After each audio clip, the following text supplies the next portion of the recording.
Hi, it's Devjit. I wrote a book named Werian.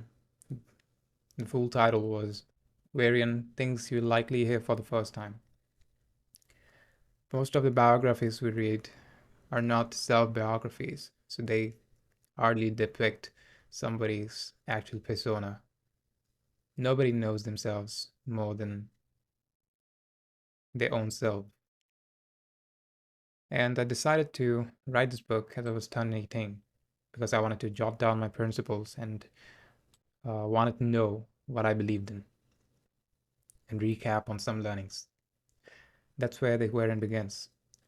This will be a series of full audiobook where I'll compile every other chapter that I wrote in that book. Let's get started. Introduction. It was the fall of 2023, and I was lying dead under my blanket, wondering where it had gone wrong. Months of personal development were all going in vain. I tried to find an answer, but I couldn't, and it was getting worse. Until someday I actually gathered the courage to research about it and realized that I was diagnosed with a mental illness. Such a mental illness, I could barely talk about it to someone. It's hard to explain those moments. I had entered 2024 being diagnosed with an illness. The year which I had planned for the start of my life. It stayed with me for several months. It was a chronic disease, and never before in my life I had felt something this strong. I was a constant positivity citing person who would constantly tell himself that I was stronger than this, but none of them would work this time. There had been no cure for this specific mental illness other than some behavioral therapy. In the Nazi communism, there had been survivors, and when people call out to them for knowing how the experience was, they refrain from talking about it. They say, no one will understand what we felt back then and what we still feel now. I feel something similar to that. Mental illnesses are actually hard to explain. They can't be measured through some medical prescriptive ways, and one either conquers it or gets conquered. And when they get talked about, they're compared with fatal diseases such as cancer, Alzheimer's, and even stroke. Speaking of Nazi communism, I would always get remembered of the man whom I credit for making me find meaning in suffering. He is called Viktor Frankl. I held Viktor Frankl's book, which was called Man's Search for Meaning at that time. There he wrote, "What is to give light must endure burning." I could realize that all of these jargon that I had been through had a meaning behind it. With all grace for the universe, I was able to get out. How does a person get out of chronic disease? By not thinking of it as one. I tried defying the conventional methods and went on to creating my own modules to cope with it. And gradually, I was fixed. Though it had not been that easy, it had been possible. Someday in the future, maybe I could openly talk about it, but not yet.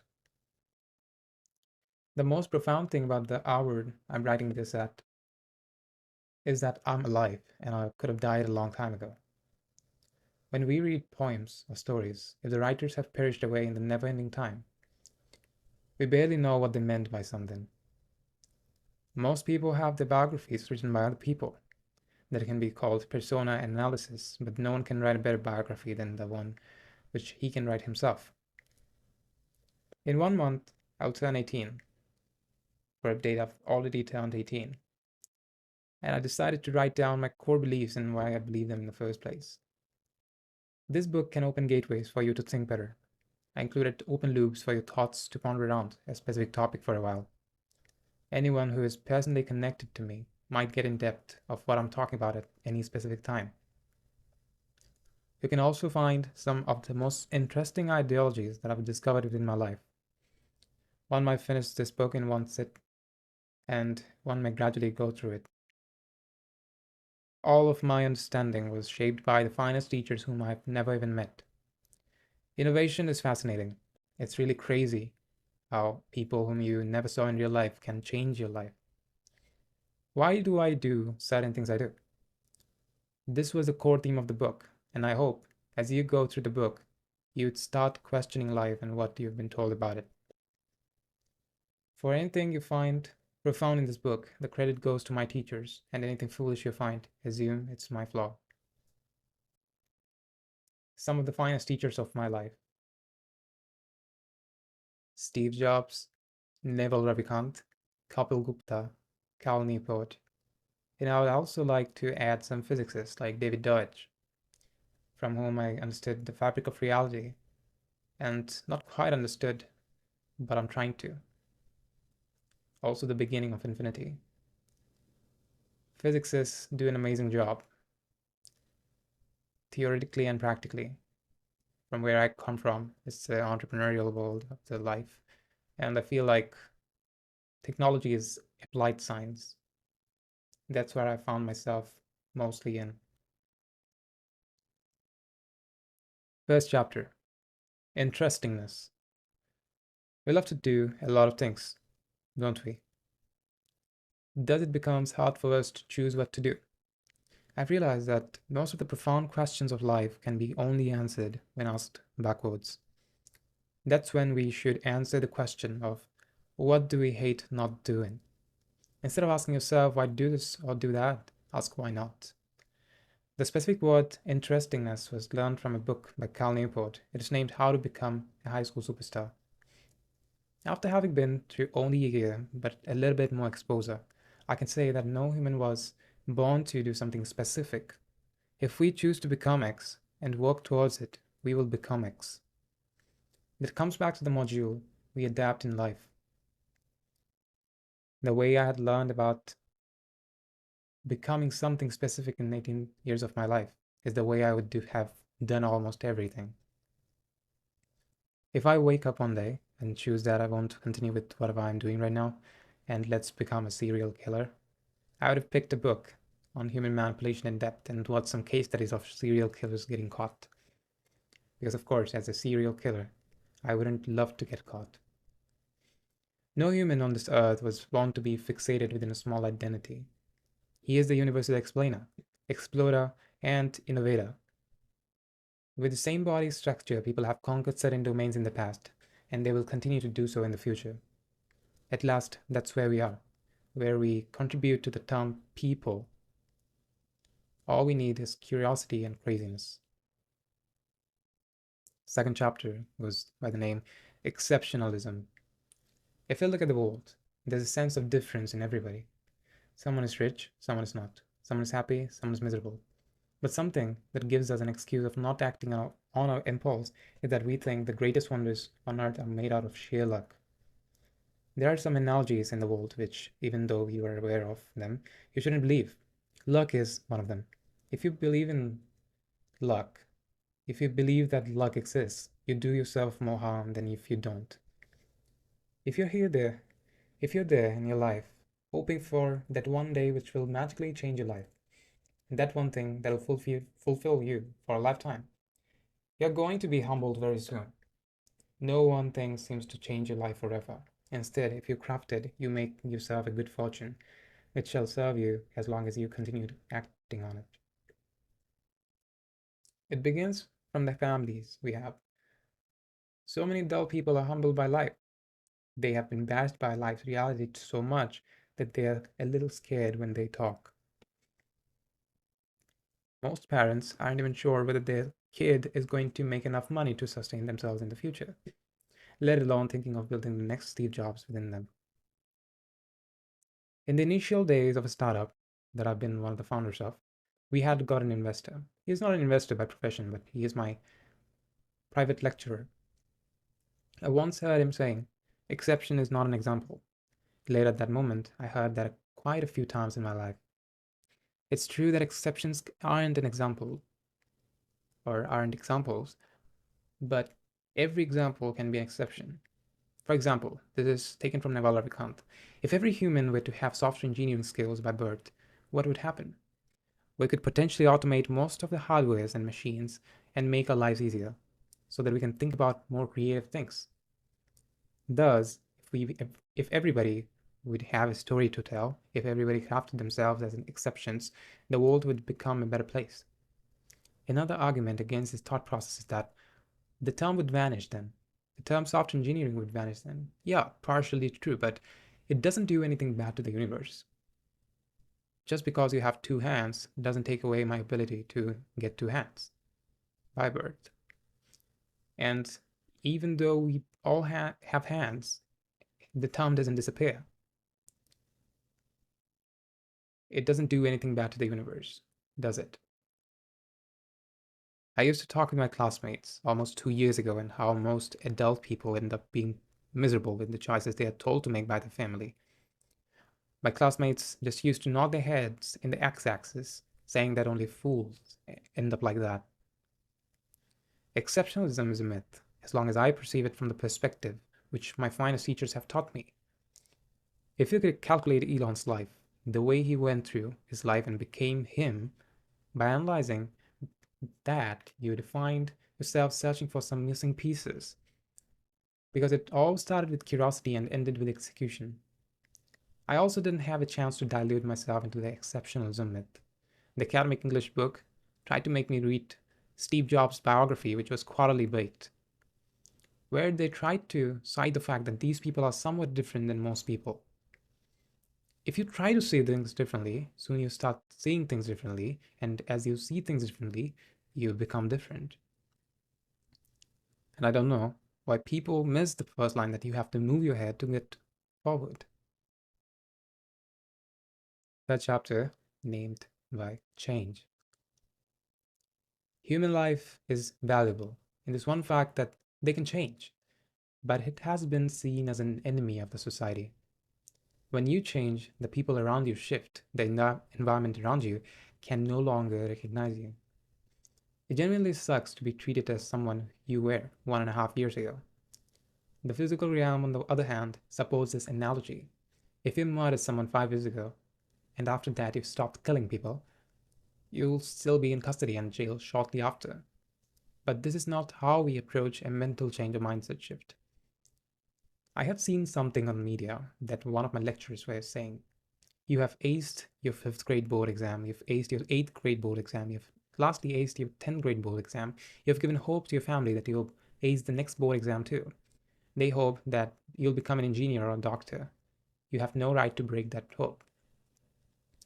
Though it sounds filmish to most Western people who might be listening to this, it is what is worshipped all across my environment. People get emotional, they get inspired by these talks when they should be actually doing the opposite. That speech was tailored to the kind of people who would be inspired. But I want to know what's wrong with changing. I find it useless to sit down and study. What's wrong with that? Instead, I'm continuing to do the things that are valuable to me, despite what my parents think. What's wrong with this thing? You can change any time from the life you had, from the identity you had. And the change is something you shouldn't postpone if you know that you could have been in a better place right now. Studying isn't bad after all. We figure out who's in charge by competing people up. That's how we form a government of a country. But you see all the misfits in the Silicon Valley who are even growing stronger than any government. When someone changes, he is seen as someone who is portraying themselves as great. People try to bring them down. By doing that, people are just being people. I remember an incident. I remember an incident with my friend Aniband, where we were out walking miles after miles. I say to him, "Do you feel like we are not who we are, and we are portraying ourselves as great?" Because I often remember how I used to play games and continue on my packed up rabbit habits. It makes me question how I came here. My mother was once calling him asking about about the condition of my academic life. My mother continued on the topic that I used to wake up at 4 a.m. to study some months ago, and I no longer do that. He replied, "Is he the same Devajit you're referring to?" In order to change, you don't have to take bold steps and get it all done in one day. It just refers to an identity shift. It's just that you don't find it fun anymore to hang around with people. You don't find it fun anymore to play games or use social media. When you first admit that you have to change, then you'll change only. All of life's inherent change comes with examining your life. Examining your life means to analyze your life to a certain extent where you know what you're doing and why you're doing that. If you show the courage, which has been mentioned in the book, you can get along changing pretty well. Every problem is an identity problem. An identity problem begins from knowledge problems. To change is to take a break. Take a break from everything. Isolate yourself with thoughts, worries, papers, and pens. Sit alone and analyze. I've seen the most accountable people around me who were just as easy to understand as I was 1.5 years ago. If you met them back then and if you meet them now, they're completely different people. Something might have hit them so bad that they had to change the whole game they play. Eventually, you cannot help changing. It turns into a game of two options. First one is, you have to disappoint yourself. Second one would be, you have to disappoint others. And I'll always choose the latter one. Fourth chapter, as I call it, prioritize. Stress is a state where you want to be in two places at a time. This non-specific overwhelming anxiety that kicks in if I'm waking up late. That is when my mind wants to work and rest at the same time. Priorities are often shaped by the meaning we make of our own lives. Though it's generally good to have priorities based on 8 chunks, it can be more verbose and complex. Priorities at a time define your own identity, and you have to claim that identity by constant efforts. If you don't, then the title expires. As I write this, I have an exam to attend, and as it starts, it continues for 15 days. I left myself with two options: dissatisfy myself or dissatisfy people. And I chose to dissatisfy people. Sitting at a biology class, I never see myself executing any of the knowledge in the near future, and it doesn't even compound to give results. Real education doesn't need any tricks. It doesn't need specific methods like spaced repetition or Pomodoro. I never read non-fictions to memorize them. When there's an exam tomorrow but I'm living my day as usually I would spend, that's when my priorities show up, and no one tells you what to prioritize. I sit with my folks knowing that they aren't playing their game fully. They half want to get into a reputed university. They half want to sustain a relationship. They half want to become an engineer.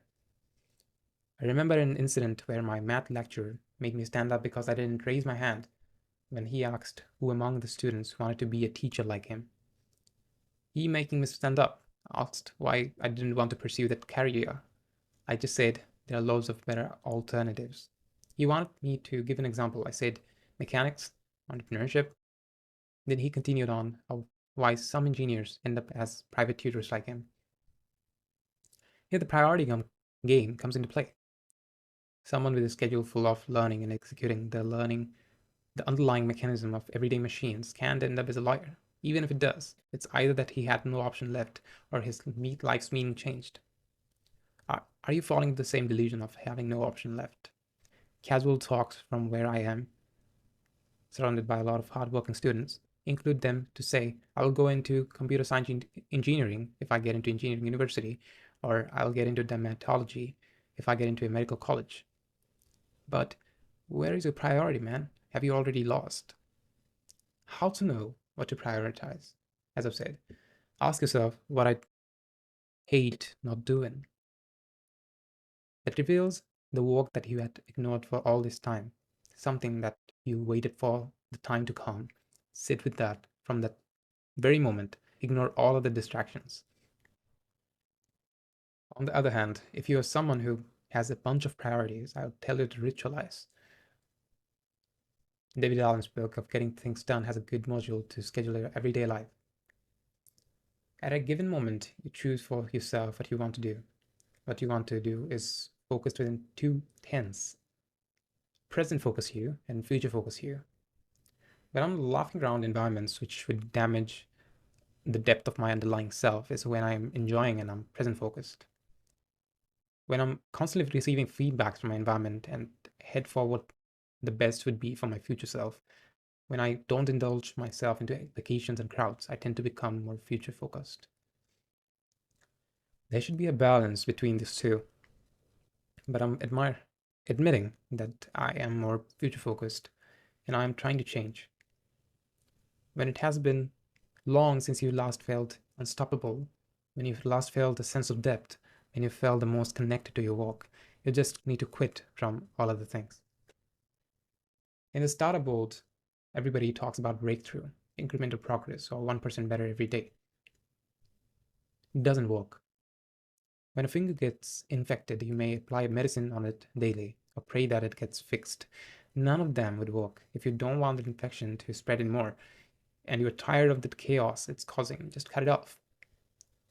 We humans are desiring creatures. We desire many things in this world, and there is nothing wrong with that. But you, while going day to day, should ask where you are right now. Describe the state of your body, your state of mind, and choose whether you want to spend the rest of the day, month, or life like that. When you sit with a thing, go all in. All the other things are distractions, and the distractions shouldn't grow over you. And throughout the book, you can't find any modules explanation of how to do something, because when I add any kind of how-tos, that becomes your new priority. Think for yourself and take on what's the best for you. Self-discovery is the route to build a calm mind. There's another catalog, which I call the Don't Have Time catalog. It says, there are people who say, I want to learn skill, but I don't have much time. I want to make money, but where is the time? Well, your priorities, though best taken as breakthroughs, also need time. Don't even enter the game of wealth creation if you don't have time. You'll lose more time and you'll continue the loop for the rest of your life. Everybody says that they don't have time, but what they actually don't have is a time management structure. And I still don't understand how people of my age say that they don't have time. The average male's lifespan is 73 years and the female one is 78. And you're mostly at the age below mine, same as mine, and in the 20s. How there is no time. I know, you just don't have time to day. You have to handle your household, your tutors, and everyday chaos of your family. Do you see the compounding effect out there? You're eventually losing years after years in the same way. It's again just a knowledge problem. Get enough exposure and you'll be fine. This chapter should just begin the game. Chapter 5 Knowledge. Anyone who talks to me about some problem, I always find myself citing one sentence. Every problem is a knowledge problem. Why is that? I was walking through the streets one day with Aniban, who is basically my co-founder. I was looking around at people with a sense of envy and wondered if Aniban was feeling the same. Then I brought about the context to Aniban that I think by not knowing all the things we know, people are happier than us. Aniban was thinking the same thing in his mind, and we were like, whoa. Knowledge creates suffering. By knowing something, you allow yourself to be unhappier than others. Let's introduce ego development theory here. Ego development theory, written by Susanne Cook-Reuter, was something that clarified my life a lot. According to that theory, there are stages which are dependent upon knowledge layers. People move to upper stages through certain exposure. It doesn't support the idea that the older you are, the more you know. And we can see people up at the upper stage operating in a completely anxious system. People who know more can see behind the facade of everyday life becoming easy. And therefore, they're aware to an unusable degree, which leads to a worried life to a certain extent. Knowledge here, again, doesn't refer to ideologies. It refers to the knowing of one's being. We often go through life trying to figure it out. Why is this happening to me? And the moment we figure it out finally, the moment when we know, when knowing and the known merges, we go on wondering, oh, how could it be otherwise? Every problem begets a knowledge problem. When you don't know something, you don't get the system of how something is operating and therefore you suffer. After going through the layers, after gathering knowledge, you can solve your problems. If you have financial problems, go read books based on wealth. If you have health problems, go search out how to be healthy. Any problem ceases to be a problem when you reveal that most layer where the underlying knowledge was stored in. Problems, again, aren't personal. You're not the only one facing that one problem that you've been trying to solve. Someone who has already solved it productizes it. Any problem isn't a problem unless you perceive it as one. That's why propaganda like global warming doesn't concern most people. They often go like, hey, I'll just die in 20 years, dude. Why care? If you solve your problem through knowledge, you've gathered around that domain. You seize the suffering you used to have earlier. Knowledge, on the other hand, creates suffering too. Someone who knows the truth is less likely to survive in everyday chaos of life. He'd suffer day and night.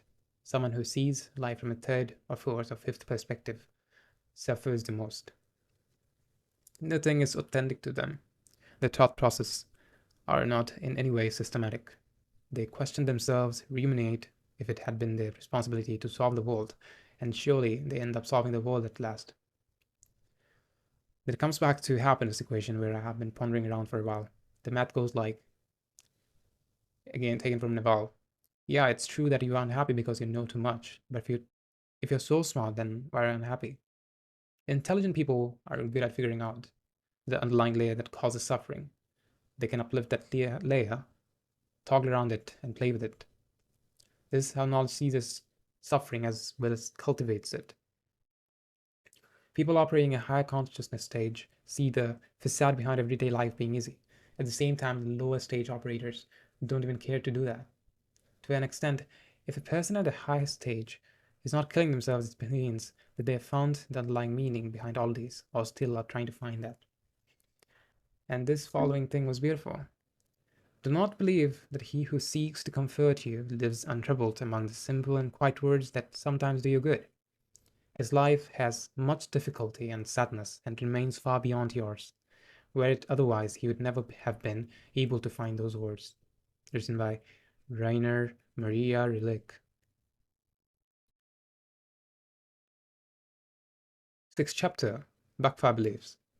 As I write this, I returned from a cabin of a hospital where my cousin's father is in the HDU. I was sitting with him along with his elderly relatives who were talking really loud. I was talking with them as his father was near to death. He was tense. He didn't sleep for 3 days, he said. He belongs to the same culture I used to belong to. According to his beliefs, he had known that a person who suffers before death might have done something relevant, too bad, in the previous life. And he was constantly questioning himself whether he was actually increasing his father's pain instead of reducing. His eyes were red because of lack of sleep. Let me have a sip of water.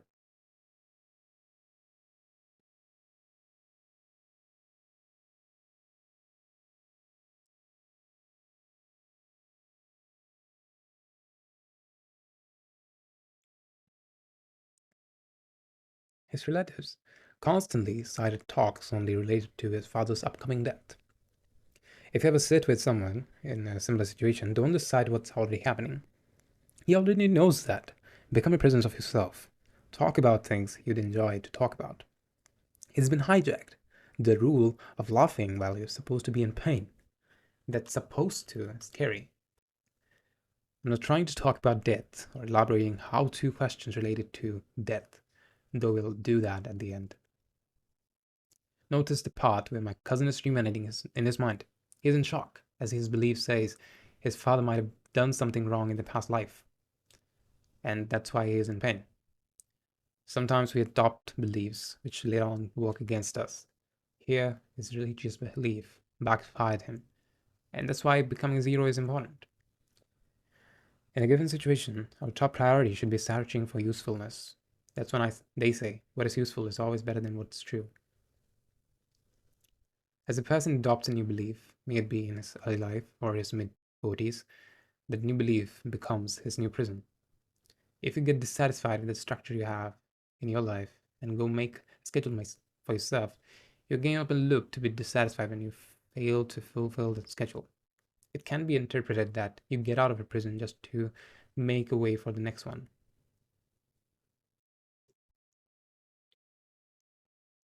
If I found myself as a very productive person, if I fail to crank up as much work I schedule for myself, that identity is what I chase, and I remain unhappy without similar circumstances. If by believing in something that is true makes your life a constant chaos, then was the previous lie was far more better than that. The end goal is to have a calm mind, right? Not sure. If believing a lie which is useful to you lets you have a calm mind, you should adopt it. Unless you're a person who tackles anxiety as a daily phenomenon, you don't have your mind chattering around all the time. Unless you're a person who seeks truth, you can't be with the heaviness of standing against what's not true. If you show the courage to adapt a belief, may it be your future self or anything, you should also know that the upcoming mental jargon you're going to face. The person mentioned earlier could have at least got out of the mental chatter if he was just exposed to the truth, which I know it would be far more social to live with a lie which acts just like the truth. Social truths are hard to negotiate. Your culture, your preset beliefs are your only circumstance. There isn't anything else. This is how backfire beliefs work in social structure in either ways. My favorite chapter, chapter 7, Zero. A person who has not socialized or idealized a specific dogma is called zero. It refers to a open being to anything they encounter.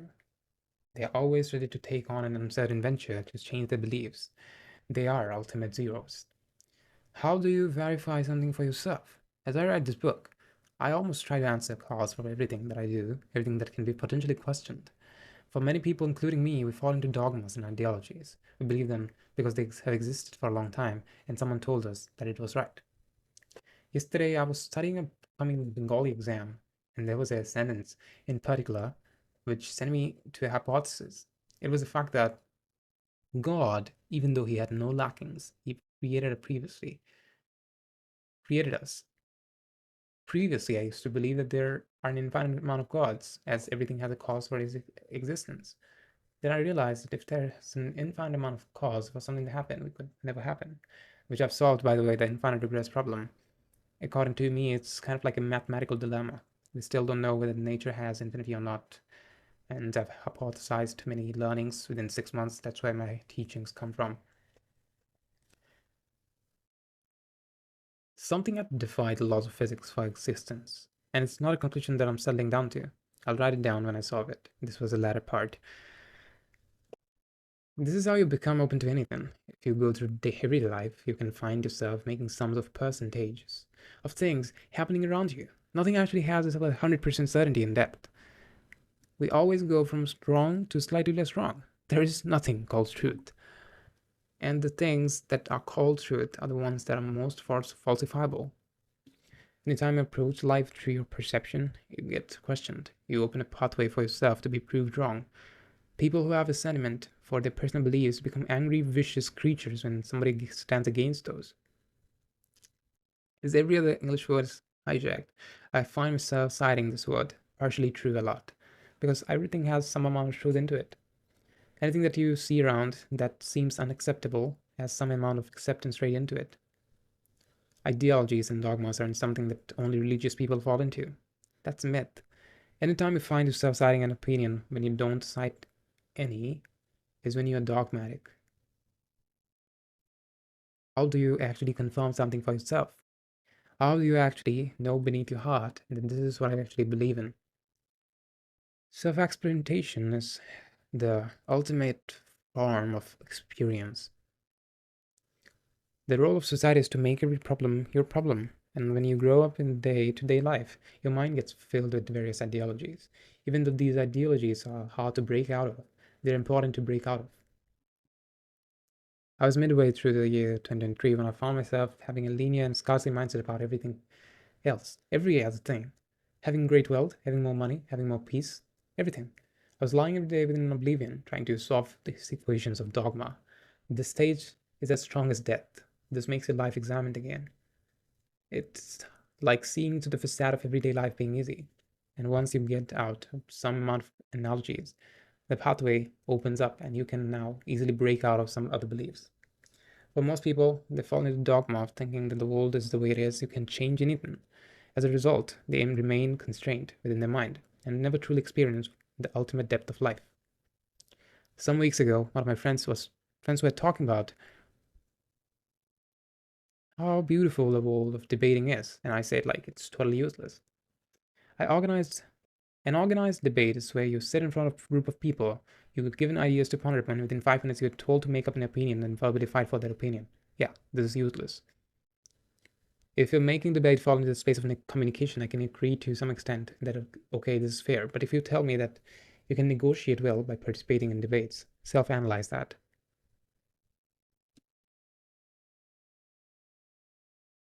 8th chapter, hijacked.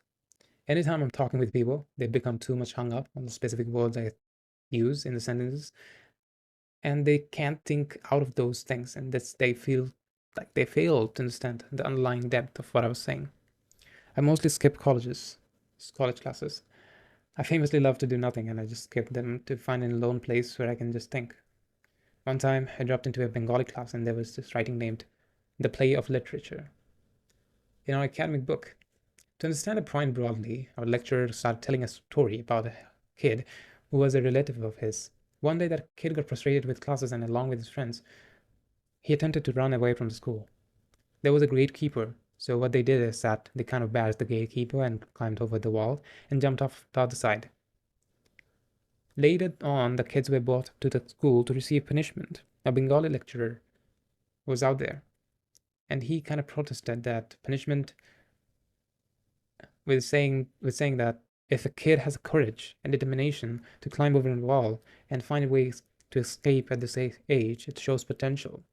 They might be capable of conquering greater challenges in the future. So I don't know the later part of the story, but noticed something which all of the students sitting in the class were hung up on. It was the fact that the kid had climbed and jumped off of the wall and then received appreciation for it.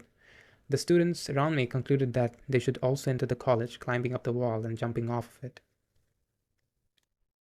What happened in this incident is that people were too focused on the metaphorical examples than the actual matter lying underneath. When someone comes up and says, "Hey, I have this non-specific never-ending anxiety of mine, how do I overcome this?" And I reply with like, meditate deeply. And they go to their favorite web browser and search how to meditate deeply. There are spiritual teachers from whom he learns how to meditate deeply. The spiritual teacher says, sit and watch your thoughts. Person does it. He sits for hours, watches his thoughts, gets up and says to himself, I have watched my thoughts, nothing changed. Let me see for other tutorials. Another spiritual teacher says, breathe and watch your breath. He does it too. Again, he gets up and says, I have focused on my breathing, nothing changed. When I say meditation, I mean doing nothing. If you take this advice of doing nothing and try to replicate it, you'll fail to get the result I got, because that nothing is tailored down to my lifestyle, not yours. And you know yourself better than anybody else.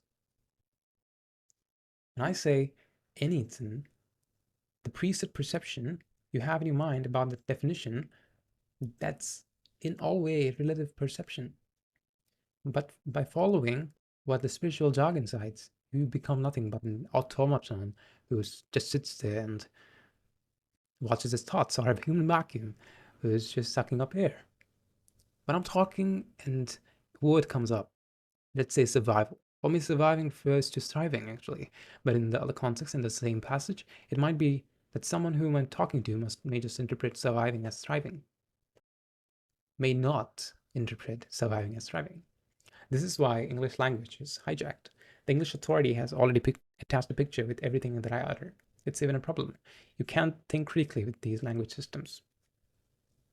If somebody says, the more you try to understand things, the slower you read. People are out there cite things like speed reading, and there's another group who say, okay, I read slow, I might be intellectual. It's not that every time A leads to B, B should lead to A. When I say a truly happy person doesn't have any weekends on their calendar, they think, okay, I don't even have a calendar to schedule for, therefore I might be the happiest. This is the outcome of being hung up on specific words. You get the things backwards and ultimately it backfires you. Learn the lesson, not the example. Great respect for the people who give lectures for hours and hours. 9th chapter, courage. It doesn't take you much to announce that you don't need society anymore. You don't have to build social relations. You can live without a care in this world. You don't have to pay heed to conventional social routes. But are you sure? Modern society is an age of abundance. Look around, you'll see processed food, cheap dopamine, unwanted news delivered to you even when you don't need it. Can you live a life without these social weapons? Why do we like processed food such as chips, burgers, pizzas, ice cream, and beverage? Obviously, because they taste good to our taste buds, but also because they're addictive. Take Lay's, for instance. What do you think the research and development team do? Make good chips? Yeah, partially true. But what makes you eat chips one after one without even any pause? There are researchers out there sitting in these companies of fast food and beverage companies researching whether this piece of chip that you have in your mouth has a perfect ratio of pepper, sugar, and table salt to make you pick another one to eat. And these are molecular level researchers. Then how do the social media platforms work? There are people at social media companies who are working rock and salt to make the video you're watching addictive enough to make you scroll down to another. This applies to Instagram, TikTok, YouTube Shorts. I guess if you have the time, you can research about the algorithm of these developers and see it from a developer point of view. And yeah, it's completely okay to mindlessly watch all these videos at a given time because these things have been accepted pretty widely. Everybody does it, and there's nothing wrong with it. I can refer to a specific verse I've taken from Robert Cialdini from his book Influence. It was, "Truth is us." As long as everyone is using these mindlessly, there can be no pointing out of the negatives of it. All these things have been weaponized. When you deny those social affirmations and say, "I'll take no one's words for it," you should also be aware of the attacks you'll be encountering. And remember, you stand alone against all of them.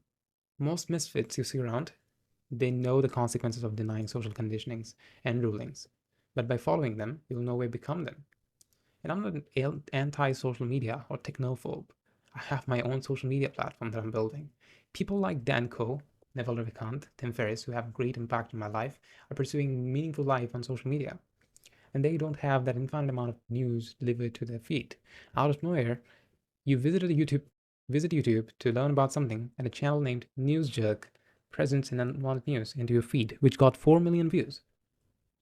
Now, you click on that because either the amount of people who saw it hooked you and you thought you'd be missing out something important, or you got hooked by the clickbait title as you normally do. In this particular content, you get to know that some dude who lives 6,440 kilometers away from you got cut into half in a train accident, and his girlfriend coincidentally was on the same train. Conventional reaction patterns would go like, first of all, you feel sad about that guy who lives 6,440 kilometers away from you. Then you get the survival voice instinct that you might be cut into half in a sudden train accident. Then you realize that you haven't been on a train journey since your birth. Then you realize that you had come to YouTube to learn something you had scheduled for. You realize that the dude who lives 6,440 kilometers away from you doesn't have anything to do with your life. And you continue walking, but with a ruined mood. Hundreds of years ago, news and journalism was something about providing value, with clickbait titles to claim views and highlighting ongoing propaganda. That comes back to this taken from Naval Ravikant. Artists calling for censorship don't know what art is. Scientists calling consensus don't know what science is. Teachers indoctrinate students don't know what teaching is. Journalists parroting propaganda don't know what reporting is, programming us all day long. Courage can be shown at any given time, but the big question is that specific contest is, are you conscious enough while showing that courage? We as humans are social creatures where we lean down to the 9 chapter groups. As we humans are social creatures, we like to stay safe within a tribe. That gives us a sense of security and pride. As humans, we were bound to identify as the leader of a member of a group. It does a very good job for inner well-being. Groups were made for collaboration and safety. In ancient times, if someone faced a great threat, everybody collectively would win over that threat and domesticate it or kill it.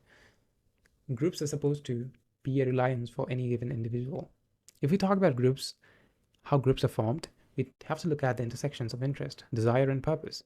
A computer geek is more likely to have someone in his group with the same thought process in life. We actually like intelligent people who talk for our sake. And thus, when we decide upon a project, we tend to seek out likely minded people who are going to be of great help.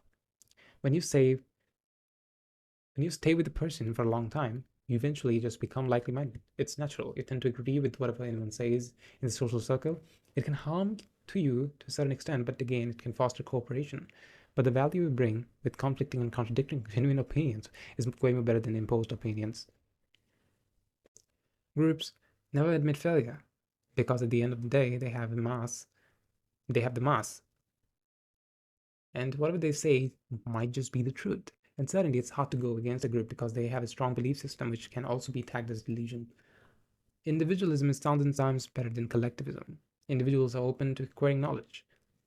Though individuals also tend not to admit failure, but certain exposures make them aware of the situation. Strong individualists have the capability to change mass, even if they form groups.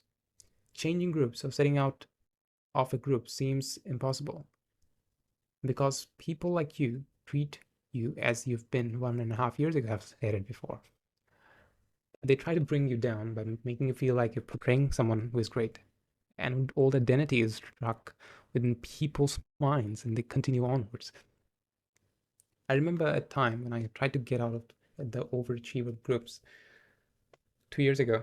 They were interrogating me and making fun of me. They typically are the group which tries to tell you everything you try will fail and don't take risks and so on. I don't attend groups anymore. It's like that another ideology that you adopt. I don't have any one selected group which I rely on day-to-day life. Anyone who's open to talk to me, I get into any group at a time. In the business world, I still have groups, but this is different. Everybody is different in the terms of intuition, thinking, and processing. Groups are often related to something that we do. Someone might be in a group which sets out for nighttime parties. They drink around, and it's hard to see the world out of that single cabin because everybody you look at is committing the same thing. Being in a group might be exponential. They might hold you accountable for whatever you provide to the world. It's famously described as the fact that you will end up becoming the average of 5 people you'd spend most of your time with. But for anyone who's seeking out truth, groups might not be the best option to sustain. Individuality is far more powerful and self-empowering than the groups. It's likely that we become like the people we hang around every day. We get so familiar with them that it becomes a habit, just like any AI model which provides a response to any kind of question. When we get so used to it, and nowadays we already know what it's going to say, which structure it's going to follow. If you do not find yourself conflicting with norms often, or have the same belief as everybody around you, I would guess those beliefs are not yours. Artists, the 10th chapter. No one can replace great art, a great software, a great painting, a great building. All of these things are forms of art. I saw a tweet of Elon Musk once where he concluded a video of a person living in a very futuristic world and the surroundings were somewhat similar to the movie Blade Runner 2049 or 2099. I specifically don't remember that. There were comments from some elderly people that they don't want to see this kind of future. There are no trees around at all. Or I could see that they are repeating history. Whatever comes into play in the past, things such as electricity. Let me repeat it again. Whatever came into play in the past, so things such as electricity, the internet, or artificial intelligence, they made people's minds go crazy over that one single topic. Some pessimistic tech view of the world include the fact that the AI is going to replace humans. And my question is, how much creative has the person been that he could be replaced by AI? Because AI and humans, as I described in a different topic that I wrote a long time ago, what pessimism can do. This wasn't, of course, included in the book. What AI is trying to do is basically push our cognitive capabilities to its limit. It's trying to push ourselves further. Instead of being hung up on the specific creative work that we provided previously, we are trying to get more creative. The thing is that the future driven by the misfits. It is driven by the misfits. They can be crazy engineers, entrepreneurs, or scientists. Let's say you love cars a lot, the ones which run on petrol. If a time comes when Musk's Tesla model gets adopted worldwide and everybody else is automated the experience of car driving, will the so-called polluting car lovers jump off of a cliff? I guess no. Great artists have the capability to shift the whole economy towards their goals. Just like the world would have been a different place if people like Steve Jobs, Elon Musk didn't exist. Innovators are intended to change the world for better. This is the place where individualism and collectivism conflict. But you can't help changing the direction of where humanity is headed for, changing to the direction of where humanity is headed for. I'm very much optimistic about Elon's vision for Mars. At least that's a place we're headed for. Humanity is headed for the unknown, as a multiplanetary species, as he calls it. Though the world existed and the universe existed long before we came into existence, we are universal explainers. If we go down to the root of creation, we can find that we are supposed to conquer the world. By world, I mean the whole universe. We will find one day where we will possibly defy the laws of physics. It might be some other universe. We'll have a time machine someday. We'll be able to find the ultimate truth someday. We'll be able to become immortal someday. No matter how much less of a possibility something has, we shall continue to envision the future. May it conflict with our everyday rules, because it has been inherent nature to do so. One Einstein. This is the 11th chapter, one of my favorite chapters. One Einstein is worth a legion of PhD drawings. If you look at the most influential people of previous centuries, you can notice a common trait within them, searching for truth. I don't like to identify myself with a single profession such as software engineer, entrepreneur, psychiatrist, or anything. The problem with all these ideologies is that you become unable to think about out of them. Just like a person who has raised in an education field specified like science, commerce, or arts is unable to think out of those social dilemmas, social domains. The students who got into the so-called the most genius category, science, doesn't understand why would anyone pursue entrepreneurship or has a vague definition of it as a conventional business. The students who got into the so-called commerce category don't understand why would anybody study mathematics and write code to build softwares. These stuff are boring. The students who got into the so-called arts category grew up thinking being a lawyer is this last option left. And as they were fed subjects like psychology, they forgot the underlying depth of the real one. I don't want to be a software engineer, nor do I want to become a psychiatrist. Whatever has truth beneath it, whatever holds the capability of making me reach the ultimate truth, is where I will ponder it out. Newton wasn't a physicist. Whoever had an influence over the world and got defined within a specific definition would have never wanted the world to succumb to these small identities. Socrates wasn't a philosopher. He was in search of truth, and people hurriedly just termed him as a philosopher because truth seeker doesn't sound good enough for a profession. You can look at Aristotle and acknowledge how much diverse his interest was. And it was only possible because he didn't want to become a philosopher. He tried to understand the underlying fabric of reality. All those formulas that we are trying to crank up on would never have been invented in the first place if those people who invented them were sitting for hours to get that formula written on paper. Every other influential figure, like them, was searching for something beyond those inventions, and those inventions happened to be just a stone to stumble upon. And it didn't end the search for truth. Any given individual doesn't have to want to be great to become great. Most people you see around itself as successful can explain half of their process because it was so much of an ambiguous thing. If a successful person was to go back and redo every step that he had done wrong, this time he would fail because all those redirections and downs led to the success he has, and it's completely individualistic. You can't become anyone but yourself. Anything that you'll learn should be just another layer of being uplifted to encounter the ultimate truth. One Einstein is worth a legion of PhD drones.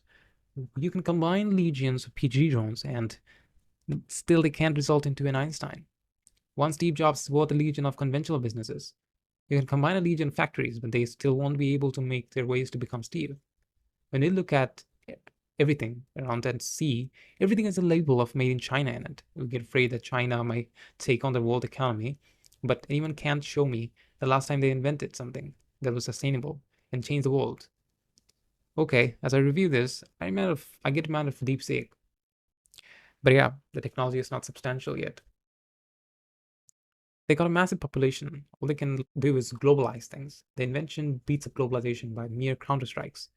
For instance, when the Chinese are busy spreading the new kind of technology or smartphone to every other individual, Americans have already invented a replacement for it. Yeah, equalization is good, but it's only good when it's happening on a country level. Sorry, global level. Innovation is only way. Innovation is the only way to rise on global level. Third world countries can produce trillions of engineers, but still be left behind in the economics standard because the underlying education. Innovators are really good at being authentic and being themselves. Who is going to compete with Musk or Zuck anyway? I am going to. Chapter 14: Ego Development. Ego development theory isn't a developmental program determined by age. It refers to the consciousness which is attained through certain exposure. A 20 years old might already reach the unit stage, and the dying 80 years old might be somewhere in between the achiever stage. It's not worth living in this complexity. This was the last verse I was saying to myself, as there had been zero clarification for what I've been doing throughout my life. Most of us in life seek clarity, not happiness. You can rarely see yourself enjoying a work, but when the work generates a desired output, all pain ceases to exist. One day, I opened Instagram and clicked on Dan Coe's story. It had a link to a research paper sort of thing. I opened it, and there were like all these percentage jargon within there. I got bored because I was already tired, so I didn't read any further. Later one day, I somehow got reminded of the book and realized that I have kept that resource in the backlog and haven't been reading it since. So I opened the theory and read it. I read it. I was going through the first stages, and there was a feeling which would compel that I had felt these before, but it wasn't that strong as it is already in the past. What I mean by this is that in those particular pages, I could relate with certain stages, but could not relate with my present self because all of those persona that were declared within those pages had been already experienced in the past. Then in one of the latter chapters, the heaviness of my chest ceased. It's like the discovery we make of certain things, and then we think like, how could it have been otherwise? It was perfect and artistically subtle. When I read further, I could find my finest teachers in it. Reading on all the traits, I could assure myself that he is in this stage or that stage. Susanne Cook-Grutter, I had felt like I had gone through my life. It was written as if she had been in my mind. She had lived every second of it. Ego development theory is interpreted as the adult development theory. I think here the word adult is referring to a sense of mental age. After deep work by Cal Newport, this single piece of writing had a decade's worth of impact on me. Whatever that is hidden within the bush, whatever you don't know, will rule over you. This piece of writing has explained what I've been trying to solve for months, and I should thank Dan for that. But knowing about your stage doesn't push the anxiety away. It just makes you aware that this complexity is for the greater good. Ego development theory explains the way consciousness doesn't have any relationship with external factors such as age or money. A billionaire might be a loop of the fact of the facade of everyday life becoming easy, and 15 years old might have got so much exposure in his early life that he gets to one of the last stages of development. If you come up with to this chapter, the best thing you can do is search it up in your everyday browser and go through the stages. And I assure that in one or in the middle of two, you'll find yourself either in one or in between two stages. 9 levels of increasing embrace, a masterpiece that I've encountered in this lifetime of mine. Chapter 14: Unitive and Enlightenment, also following by the ego development theory. According to the Buddhist principle, enlightenment is the end of oneself. It doesn't have a start, nor does it have any end. It's something one can attain through freeing his mind of all the things that a person is bound to think. But I think enlightenment might just be dead already. My first and foremost religion was Buddhism. It was something that I had a tag of, but never really tasted it. How could I do so, as it's already dead? Osho said one of the profound words, which was, every time I met a priest, he wants to talk about sex, and every time I meet a prostitute, she wants to talk about God. I live in one of the most well-developed places in my country. There are some Buddhist monasteries around. One day I witnessed a monk pulling out a chair for some people he was with. I had been there before, where I had thought that Buddhism might just be dead already. Buddhism is a profound religion. It has one of the best self-discipline within it. The purpose of this was to make people find themselves, make them realize who they really are. But sadly, I see so-called Sangha, who are leaders of the Dhamma, lead a more comfortable life than ordinary individuals. I had been in their life, and all I did was eat delicious food brought by people who respected anyone in that outfit. I have an older cousin of mine who writes a lot on Buddhism. Once he pointed out the fact that a monk was given a title of Arhat, which means enemyless, the one who doesn't have any enemy, and he was getting bashed in his social profiles. All the so-called monks were using slangs all over the comment section, and it was hilarious to me. As I write this, I'm completely aware of what I'm saying and the consequences it may bring, but I choose to spread the truth and not live with a lie. The only reason why these fake monks could sustain is authority. People believe them more than they believe their own children, and it's obvious as their parents have been doing the same. I think it's nearly impossible to attain enlightenment. It just might be too far away. The monks are busy dealing with lands and they need to buy to make up buildings after buildings. They ride on planes and live more of a luxurious life than anyone else around.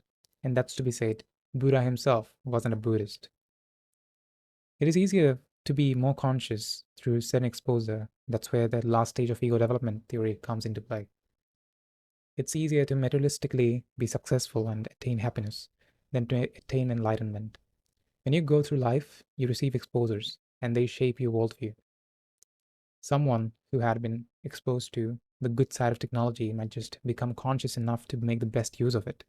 And someone who had been exposed to the explicit side of social media might just get ruined at a very earliest age.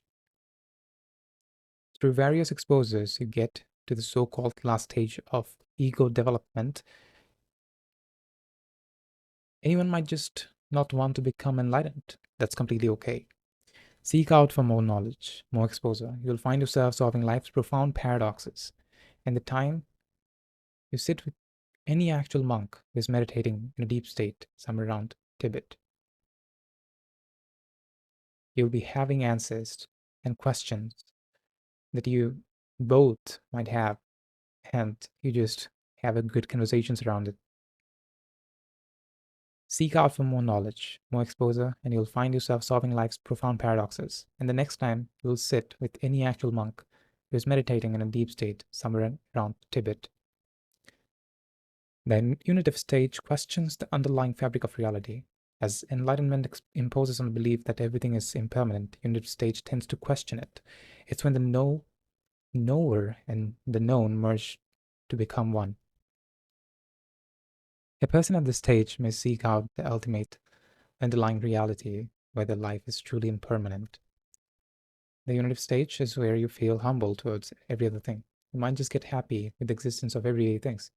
You might just witness a spoon and start crying for it, as it is so much of an artistically subtle thing to have around. What I mean by that is that if we take a look at Big Bang and a quantum fluctuation, all of these profound physical domains, how profound had been the universe for creating a spoon that would be around you to eat something with it? That's where the unitive stage cries for the very existence that he is within. Though you may understand the underlying mechanism of everyday things, you're not limited to any kind of ideology which compels you that you can't influence things. Some of us might just be on the way to be in the unit stage. Enlightenment isn't not less than unitivity, but what I'm trying to imply is that we are likely to become more conscious about everyday things than to perish away. Because even for the people who are practicing enlightenment, it's not that profound and it's on the way to get seized. ceased from existence. You and truth are not separate entities. The unit stage is all about realizing that the truth is you. One of my favorite chapter 16. Optimism. Yeah, optimism is the kind Karl Popper talked about. When we talk about optimism, it not only means to hope that the future will be great, but instead to contribute to it. I have been a pessimistic person all my life. I remember when Naval's talks used to trigger me. Once I was listening to him and he was talking about partnering up with optimists. He said, we all have that helpful, complicated person in our lives who thinks he is being helpful, but what he's actually being is complicated. It felt like I had been this way to my founders all the time. Optimism isn't something you can force or tend to cultivate. If you have to wake up every day and assure yourself that you are happy and verbally say it to yourself, I guess it's time that you accept that you are unhappy. If you have to ask yourself whether you love your spouse or not multiple times a day, then you probably don't. If one is forced to be optimistic, yet lives life in a robotic manner, it's like a scene where a group photo is getting clicked. To reduce the gloominess of the photo, the photographer says, say cheese, and all you get is a stack of artificial smiles. When someone tries to become optimistic and approach life better in a new way, he falls into the loop that compels the feeling of denial towards the negative feeling. I was a pessimist before. I'm an optimist now. How did I do that? By not wanting to be an optimist. One can pretend to be optimistic about a situation, but the people around can feel how positive he is about his opinion. Either his palms are sweating or he is looking here and there constantly. That's why someone can't be an optimist just by thinking positively. I'm talking about the delusional positive thinking here. Optimism is not a question of whether the glass is half full or half empty. I grew up hearing this a lot. But the real question to ask is what could be the best possible outcome of that glass that is holding the water in it, or the overall situation? And after we answer that, the next question is how? How could we possibly transform that why of that what was described? When global catastrophes are talked about, as I read in my academic books, they say scientists will do something about it. Soon, or they will hope that the scientists will do the job on the meal. This is what Karl Popper talked about. If you want the future to be great, then you have to actively contribute to it. Pessimistic intuition go like, I believe that this is not going to work. If it doesn't work, then I'm right. And if it does work, then you've proved me wrong and you made me feel bad. So as you've made me feel bad, then you are a bad person. Don't expect the future to be great if you're not contributing to it. In a sense, everybody is contributing through the taxes and government is building up everything with their money. All of that are also contributions. But without a breakthrough, humanity isn't going to be able to sustain anything. When I was younger, I tried to think positive all the time. I was trying to be delusionally positive. I realized the facade behind this, and then I stopped pretending. That's when I went on uncertain ventures, and with a bag of uncertainty, I sailed for the unknown. Entrepreneurs are intended to be optimistic. That's the only way to say I am going to continue living despite whatever. When there's zero revenue and months are getting put into a startup, they've got nothing to do except hoping that it'll somehow work and connect within the dots. Are they delusional? I think the delusions are the picture of what the future holds for us. Elon Musk, in one of his talks, said that if you expect the future to be great, then build it. And if you're scared of the future, you're opening gateways to disappoint yourself because the future will be great. Because Elon Musk believed in himself. He was crafting the future to be great. 17th chapter, Ventures. In the startup world, there's a sense of responsibility for every leader. They always think about optimization. They're scared to hand off responsibilities to others. What if they don't make it? Is their main anxiety. Having been one of the founders of a tech startup, I could assure myself no one is going to be crazy as a founder, not even his co-founders. Although that changed later. that basically can change upon discovery and life priorities. The co-founder might be just putting in more hours for the startup. So I can take words, those words back in. We started out as undergraduates, not specifically undergraduates. We were high school students in a local environment of Chakram, Bangladesh. This is a place where I got most of my startup lessons from. Of course, the majority was from books that I read about entrepreneurship in general. We had got an investor who is a professional investor, but he invested capital into the startup. But for the capital that was invested, it wasn't that crazy that would make him feel a pull towards it.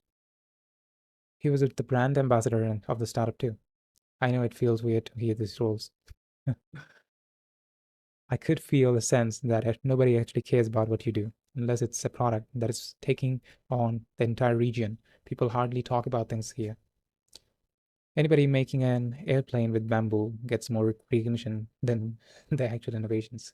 And what media prints is propaganda. For the media, I would say that the employees wake up every day in the morning and say, I'll make every problem seem as people's own personal problems. It's very hard to convince people of what you're trying to build and why it's important. There needs to be a visionary who at least encourages moving forward. If there are thousands of steps to go and we've only accomplished one step, the visionary tries to convince us that we are one step closer. For us, it was a hard game. We couldn't even find people to just write some lines of code or maybe become moderators of the platform. CEOs are like company psychiatrists. They take charge for nearly everything that is possibly going on in the startup. The role needs an immense amount of study. You have to read and reread to get a foundation of a book properly. Tags are easy to take on and responsibility is hard too. There might be some people hanging around in the company who don't even see the vision along with you. They might just be there for the sake of being there or the initial steps. There's never an end-to-end innovation. The conventional definition of entrepreneurship falls short of the complexity underneath. Entrepreneurship is just craziness meeting management. Two words seem to be oppositional. Maybe that's why it's so fun. There are a lot of dogmas that entrepreneurs fall into. They think that they have to fail a bunch of startups in order to get successful. But in truth, you can just make enough money in one move that you can stop playing the game for the rest. In Silicon Valley, people are bound to play long-term games, especially the founders. Someone whom you might have thought would stay for a long time may leave you in between. Ventures are interesting when people think of their own perceptions and think with their own perceptions, where every individual is bringing something to the plate which can't be replaced by any other individual. Some might hold onto an ideology of 0 to 1 provided, and some might just stick to the lean startup method. The ventures include skillful and responsible people, but they aren't perfectionists. It comes back to the question of people getting into CSE, computer science engineering degrees, but never really ending up as the innovator of a software that could change people's lives. Learning is the biggest excuse at the school of startup failure. That was the single biggest stumbling stone of execution in my journey. But I still need to make a balance because certain skills just open gateways for you to think better, just like mathematics does. When I was deciding to be an entrepreneur and shifting my lifestyle towards it, it was uncertainly a game of constant questioning. I'd go into YouTube videos and which would say 99 reasons why you weren't made to become an entrepreneur. I'd fixate on them, but until one moment when I said, okay, fuck all of these. The person who is going to become an entrepreneur, someone someone who didn't freaking care about all these jargons and just did it anyway. Entrepreneurship is something that I was doing as if it was my side thing. My main goal in life was to become a psychiatrist. It was linked to psychiatry. Until one day, the loss of someone had to be won over through a drastic change of my life. I still don't know where I'm headed with these ventures. I don't even want any specific certainty. I just know how to play long-term games with long-term people. And I still think I'm lacking visionaries in my life. Everybody seems to be so busy with their lives. We get support a lot. We get support a lot, but no is willing to step in the game. They're dwelling from the mouth. Though it feels like an alone journey. I was more alone before, as I have discovered accountable people compared to the early stages. I shall remain optimistic that more people would show up, but yes, not magically. The main thing about building ventures at this stage is that we have a lot of excuses to give. I think the only reason we could sustain this far is that we didn't mix personal life with and family jargon with our startup life. Chapter 18: Management. All of life's profound outcomes fall into this linear perspective of seeing everything as something to keep a structure of. If you had an aim to win a basketball game, okay, let's say you don't have an aim to win a basketball game, but if you train very well and practice with a team every day consistently and remain consistent with your overall workflow centered on basketball, would you still be able to win the game? Yes, of course you could. The destination is important to start playing the game in the first place. Everything comes back to the structure you built for achieving something. The world is full of lazy, ambitious people who have a destination within their mind, but how far then can they go with that thing? It's like going day to day and thinking, I have to do X, I want to become Y. In the end, you fail to achieve any of them. If a person who succeeded at the game of wealth creation and the person who couldn't succeed in the same goal in their mind, then what differentiated them? It all comes down to system or process or management. It's like the same old advice we got. If you have 3 hours to cut down a tree down, you should spend most of the time sharpening the chainsaw and then follow up with actually cutting the tree. If you haven't achieved something that you wanted, it's because you have a management problem. What is it actually? When I got started as an entrepreneur, it was a fairy tale around me. I thought this was the coolest thing ever. But as I started executing all the learning, which has compounded throughout the self-reflection journey, things weren't as fun as they seemed in the first place. This is where we fall into a crisis. Does it ever seem like this? You weren't that crazy as you were in the first place while you were just starting up with something. Even I fall into this a lot.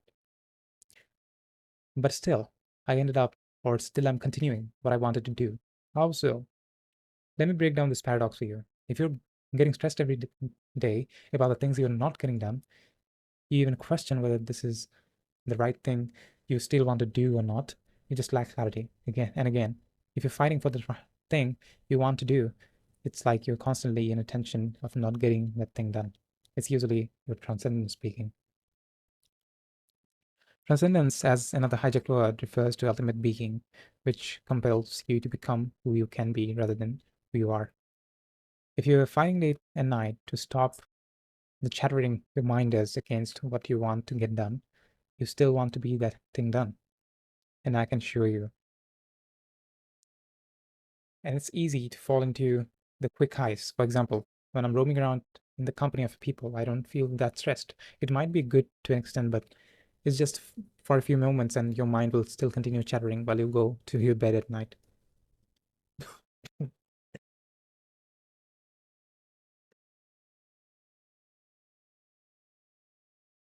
Excuse me, and for a sip of water. I'm surrounded by a legion of whiners. They are external factors which make you feel like you don't want that thing or relieves you of the tension that gets created between you and the person whom you want to become. And for the people suffering from the delusion of productive procrastination, has it ever felt like I'm no longer interested or I'm not getting enough enjoyment while doing this work I wanted very eagerly to do? It's easy to follow up with new tasks, new plan. I don't really have any problem with that, but you have to show me for once you had a plan and you executed fully without leaving that in the middle.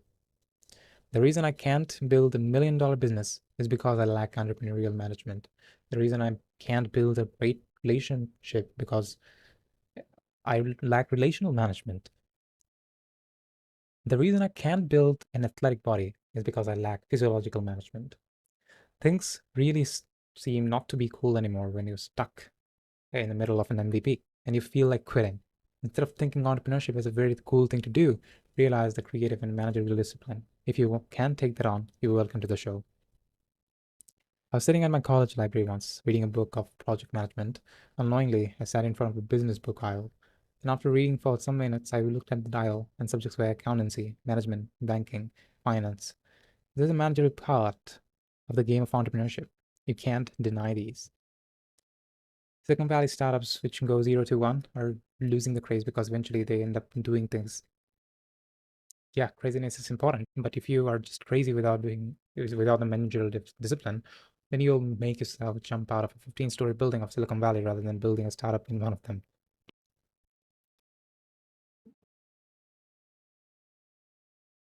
Intelligence and drive are two rare instinct to intersect in one person. When they do, look out. Neville, as I guess, was referring to Elon with this single sentence because I see the entrepreneurial world in Silicon Valley become too much corporate thing because of the early movers. Even if Steve Jobs existed today, you'd rather go into crypto than to build software, which is just as important as politics to third world countries.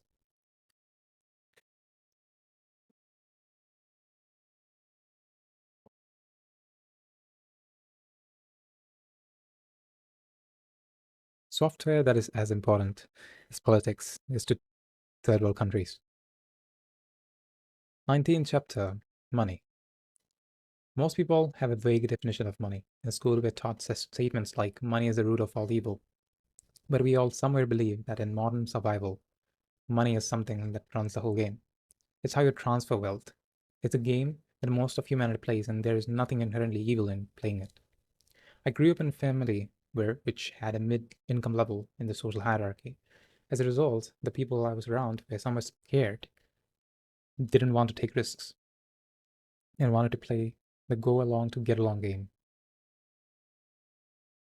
Most people whom you know, and especially the ones who say they don't need money or are already content with what they're earning, usually lie to themselves. They get exposed when certain conversations arise and they can't help speaking and crying out the truth. I was 17 when I first made my $100, and it wasn't perceived that well by people. They continued on saying, greed has taken over you. You're done for life. One day you'll understand. Sadly, if you're waiting for someone to understand something, that day will never come. It is really self-empowering when you can buy things you want with your own money.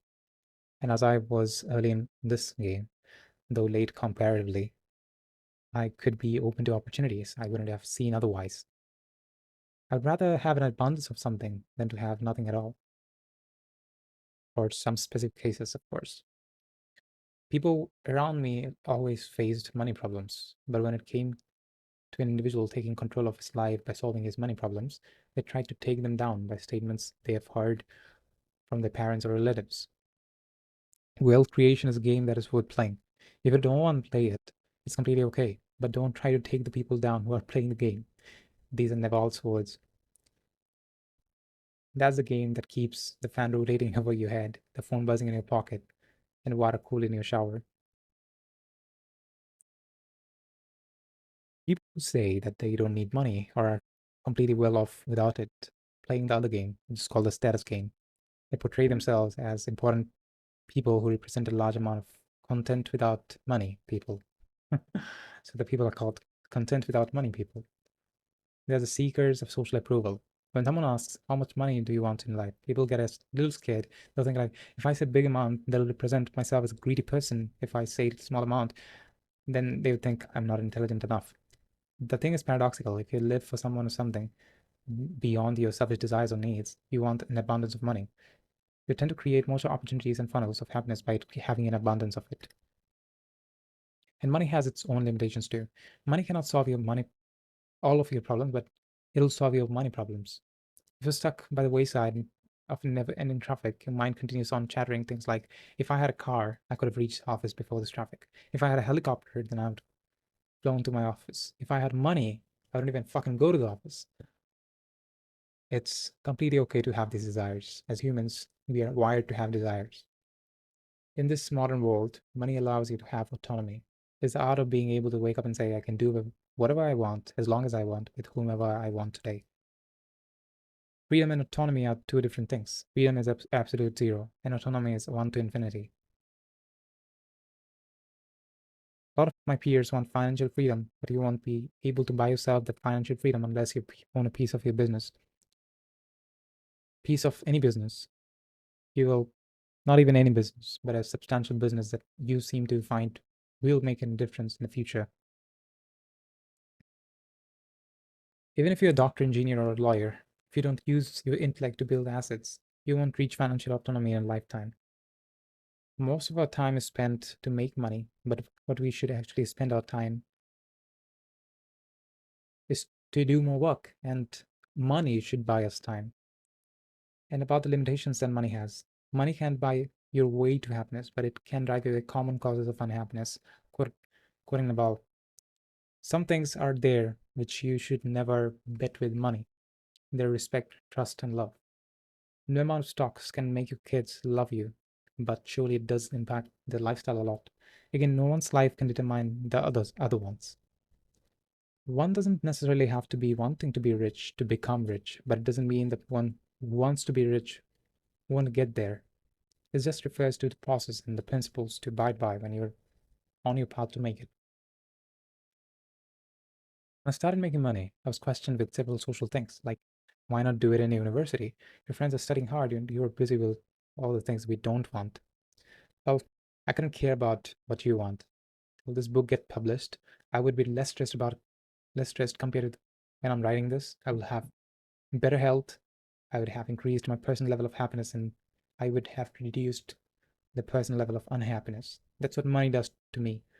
And anything that complements my life, I will embrace it to my utmost. I'll embrace it to my utmost. Chapter 20, Behind the Scene. It's been genetically integrated. It's been a genetically integrated trait within us that we love to judge people. When we encounter people in our everyday life, our mind goes on judging them. This person looks beautiful. This person looks fat. That person is weak. I've encountered many people who really know a fraction of someone's life, but they still go on to judge how the person is really bad or intimidating.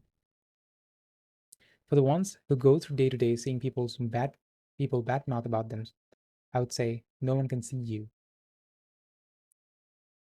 No one can see you. Human life is a crucible of intense suffering. We just differ in intensity, and the intensity is based on the details we tend to observe in our lives. Some people might live a happy life while having cancer because that's who they have been before, a happy person. And some people might spend their lives in a constant state of misery and all the other limbs, with all of their limbs right and all right. When we judge a person by what we have heard from other people, we miss the details. We potentially get diluted to nothing. Without really tasting someone's life, without really sitting with them for hours, without really feeling the core of the essence, you can never judge them. Like, I have seen the most beautiful person break apart at times of misery, and the one who seems to be the most happy suffer. At the end of the day, humanity is a lone entity, and even within them, each individual is alone. No one can understand you fully. They'll always have a fraction of your life, and it matters who has the biggest part and not the fullest. This is why I tend to dive deep into people's life. When I get exposed to details of suffering, I understand that we as humans are intended to suffer. But it doesn't have to be the suffering that kills us, instead, the suffering that makes us feel alive. When we see people on the news, on the television, what we miss is the details. We only watch the highlights. And seeing those highlights, we tend to believe that the person is happy and successful, but we miss the points where they were unfiltered. Tallulah Riley, ex-spouse of Elon, was having an interview on the topic Elon Musk, and she went on saying that Elon was chronically stressed. She would witness Elon scream and yell in dreams and try to crawl up something in bed. Elon had a very bad childhood, everything you can imagine of. Still, when we watch the highlights of Starship or Falcon, we miss the details that we intended for this result. When I look at people like Naval, I tend to think he might be the happiest person on earth, but I miss the details like every other individual. People just turn out to be most spiritual, most healthy, most fit, but it really matters a little on the social recognition, but the game they're playing in the minds. No person is intended for enough. They're intended about the abundance, which is basically more. I have attained a sense of personal fulfillment, and that's why I spread happiness. I'm so full of myself and the things I've held beneath myself that I tend to explore. And that's when I start my exploration. The details of others' lives make me more humble about life. I tend to think life is a great thing, and maybe that's what all of us are supposed to think, but we fail to. We all see the face of a startup, what buttons are there in the bottom layout, software, how the air conditioner cools up the room and gives us feeling of relaxation, but we hardly think about the incident where it went 0 to 1. It is easy to think of greatest things on earth as fairy tales. To get those things, to get those highlights done, there were tons of non-highlights that people forget about. I think it's a profound quality, which is an in-depth art, which tends to fulfill people despite the struggle that one has to go through. Chapter 21: Home versus House. When it comes to translating the Bengali word in Basha, people around me call it house. But in most cases, there's an in-depth reality into referring your living place as a house and not home. My friend and I were talking late at night. Let's call that friend John. So John was talking about his household and the everyday chaos he has to go through. Throughout the conversation, not for once he referred his living place as home. The word home was a short and sweet word compared to house. Then I asked, why are you using the word house instead of home? John replied, good question. Just like the rhyme which says all alkyls are bases, but not all bases are alkyls, it can be said all homes are houses, but not all houses are home. All houses are home. Internal factors like family members can't surpass the amount of stress that a person can get from external factors. In countries like mine, where having a baby is nothing to think about much, people give birth to children just for the sake of living the descendants if enough of them die. As a kid grows up in a family, he gets treated systematically or ruthlessly. We already stay prepared to poor expectations through the year after they get born. The fact is that most kids grow up in a systematic way and they can't think for themselves. And that should scare the world. If I didn't get the exposure, if I would still remain in the system where most people are, I would not write this book. I would not have taken on anything that I've been doing till now. As a kid, I wanted to become an esports player, but soon that faded, and I had no regret about the fact that it faded. I used to play pretty well, competing with others around my continent. After understanding YouTube, I started making videos on everyday life, where I would point out some topic and provide my thoughts on it. My family saw it. They concluded that making YouTube videos would lead me to some trouble, legal trouble.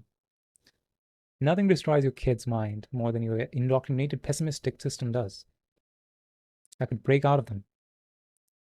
I took responsibility, but now looking back, I'm wondering how many kids like that are still in this loop and still continues till they get too old to work for some hours. I attended all kinds of extracurriculars and attended every kind of exam, which used to give me prize money on top.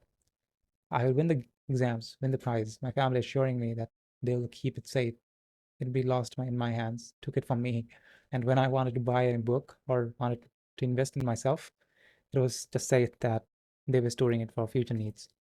If your kid is not investing time and money when it's time, what he will do with those money and time when he has reached that extent where he doesn't need those anymore, or he's even too old to just move his body properly.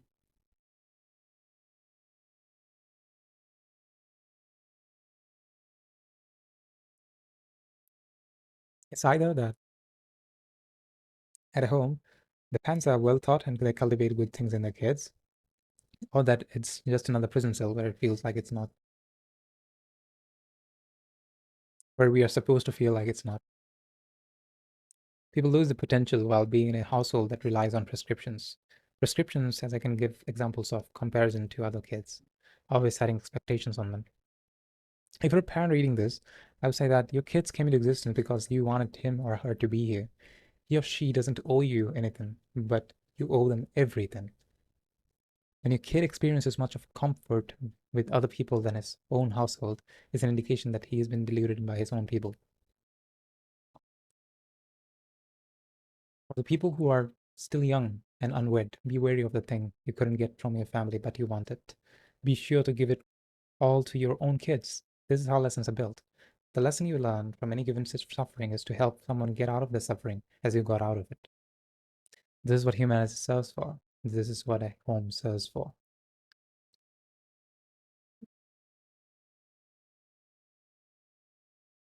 The problem with Facebook. It was 1.5 years ago when I decided to quit all of my social media handles. I was done with hopping back and forth from Instagram to Facebook, Facebook to YouTube. I'd switched from one to another after getting bored of each. I needed an escape and I took it. After I launched some startups, I thought building a social profile, which would be great as more people can reach out to me. I just couldn't use it. Every other video on Instagram was not addictive enough to continue scrolling mindlessly. I couldn't find myself reading comments in the same way I used to. This is what I call the self-climax. After you have drastically improved upon your life, you can never return to that old lifestyle. It is like wanting to jump off the cliff after reaching so far. Anything that you find performing multiple tasks is mediocre at all of them.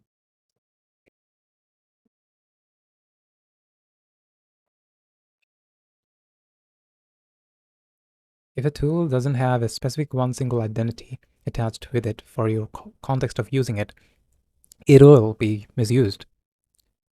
How Facebook was drawn to people when they first got to know about it. Case 1. Entertainment was my initial draw to Facebook. I can see what my friends are up to and post funny photos and make quick comments. Case 2. When I first joined, I didn't know why. By mere curiosity, I joined a forum of short fiction stories. There I improved my writing and made good friends. Case 3. I used Facebook because a lot of people I knew in high school are on there. In the case 1, I guess the person who wrote this wasn't extremely devoid of entertainment before Facebook. Facebook just added another dimension to a lot of entertainment sources, and particularly a mediocre one. In the case 2, I guess the person who wrote it hopes into anything he finds interesting enough to carve into any benefit mindset.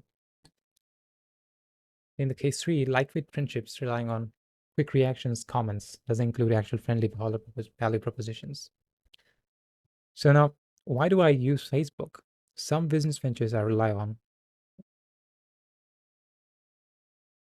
they consist of 1 or 2 messages that get delivered to my inbox daily.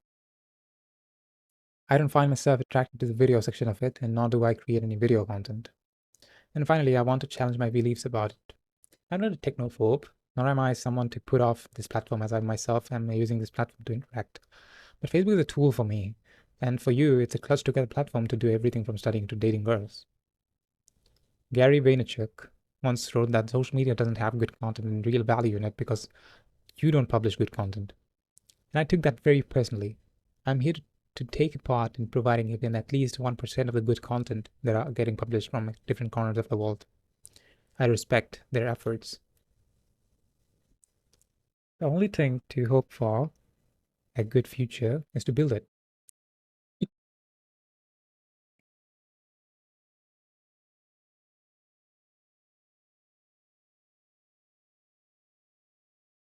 You can sit there watching videos on Facebook and reading unwanted BS delivered to your feed and wonder why life feels so monotonous, but you can't bring a change about it. People like Naval, Dan, who have significant amount of impact on the ideologies that I believe to be true, have great social profile, and also they don't have any unwanted news in their feed that would in any way hook them to read it. I find people asking me, how many accounts have you made so far in a certain social platforms? And they're referring to the deleted accounts. I just don't enjoy it. I hope it remains the last profile I created, but I'll try not to delete it. Yeah, I wrote update. As I edited the drafts of the contents of the book, I have deleted it again. It's true. I could never resonate with it. But finally, after quitting for 15 times and getting onto it for 15 times, I'm just fixated on it. Chapter 22. Why do I read nonfiction only? In the fall of 2023, there was a book publication organization which hosted a book fair in our school. I had three friends who were on their journey to personal development. We had school exams. We had school exams going on, and yet we spent a chunk of time exploring books after finishing each exam. Looking back, I was kind of an arrogant, constant development citing person. Anyone who might find something doing something wrong, I would say it straight to their face. As I'm retrospecting on the version of myself, my friends call it growth. Still, I get pissed off with the things I did 2 years ago.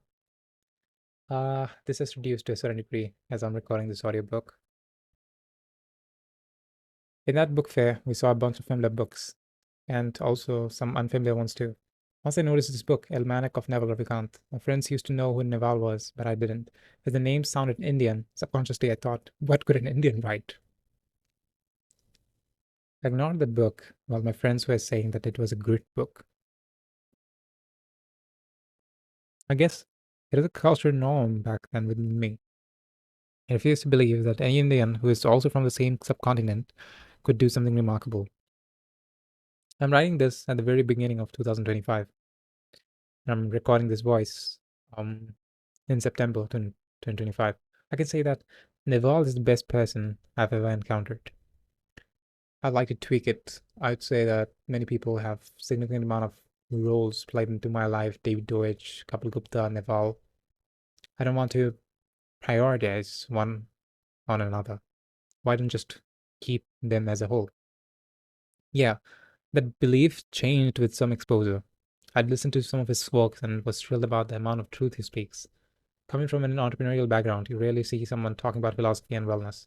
Because where I'm from, it's a culture of I don't want to be happy because I want to be successful or I don't want to lose my desired people. In Naval's words, if you go to a circus and you notice a bear out of there, nah, that's not interesting. Then you see a unicycle, that's not interesting. And then you see a bear on the unicycle. Now that's interesting. Here's a bear on a unicycle toggling around philosophy, entrepreneurship, investment, technology, and general things that make him more interesting. I think seconds, minutes, hours, days, weeks, months, years, decades, etc. are falsifiable reference points. You can enter a new year, but most of the things can still remain the same. But I ran a retrospective of 2024 and found myself thanking people, most of whom I've never met. It's amazing how people sitting thousands of kilometers away can change your life for the better. All you need to pick up is the article, ebook, podcast, or just a community where they talk and consult. In case you're wondering who are the people to thank the most for this year, Naval, Kapil Gupta for making me go from wrong to slightly less wrong, Danko for sharing the paper of 9 levels of increasing embrace on the Instagram story, my girlfriend, my lovely girlfriend, and the care she gives. Moshiur for introducing himself as an accountable founder, Anirban for almost everything. Let's come back to the title, saying which you started reading on. While I was attending a board exam, I started reading a paper for Bengali writing. It was written by Humayun Ahmed. It was so interesting that I finished the whole book in one day, despite the exams chattering in the back of my mind. Fiction, if I'm not wrong, tends to create escape from the everyday chaos of life. The books I read can't be gone through in some hours. Each sentence makes you think for the next few minutes. They're also called nonfiction. You go through a book, you read a page for 2 minutes, you skip the next few pages, and then you come to a page which makes you think for the next few hours. You just can't finish it mindlessly. It's amazing how these resources can change your life. They can hold you accountable for some days. They ignite the inner you. When you read this, I'm 18 years of age. As I grow older, I can't find myself getting on anything which is not in-depth truth. I refuse to read fairy tales or anything that has a vague explanation because they eventually lead me to nowhere. I would love to be proved wrong. I was proven wrong 2 days ago, actually. I read two novels by Fyodor Dostoevsky, White Knights and Notes from Underground. They really reshaped some of the particles within my mind that I was thinking about for a long time. It was really great. I don't have anything against novels, but it's just true that nonfiction tend to benefit you even more.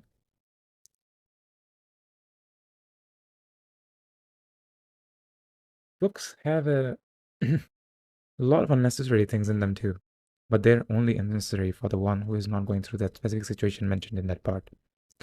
Next book you hold has almost nothing to do with your current situation, but you should still read it if it interests you.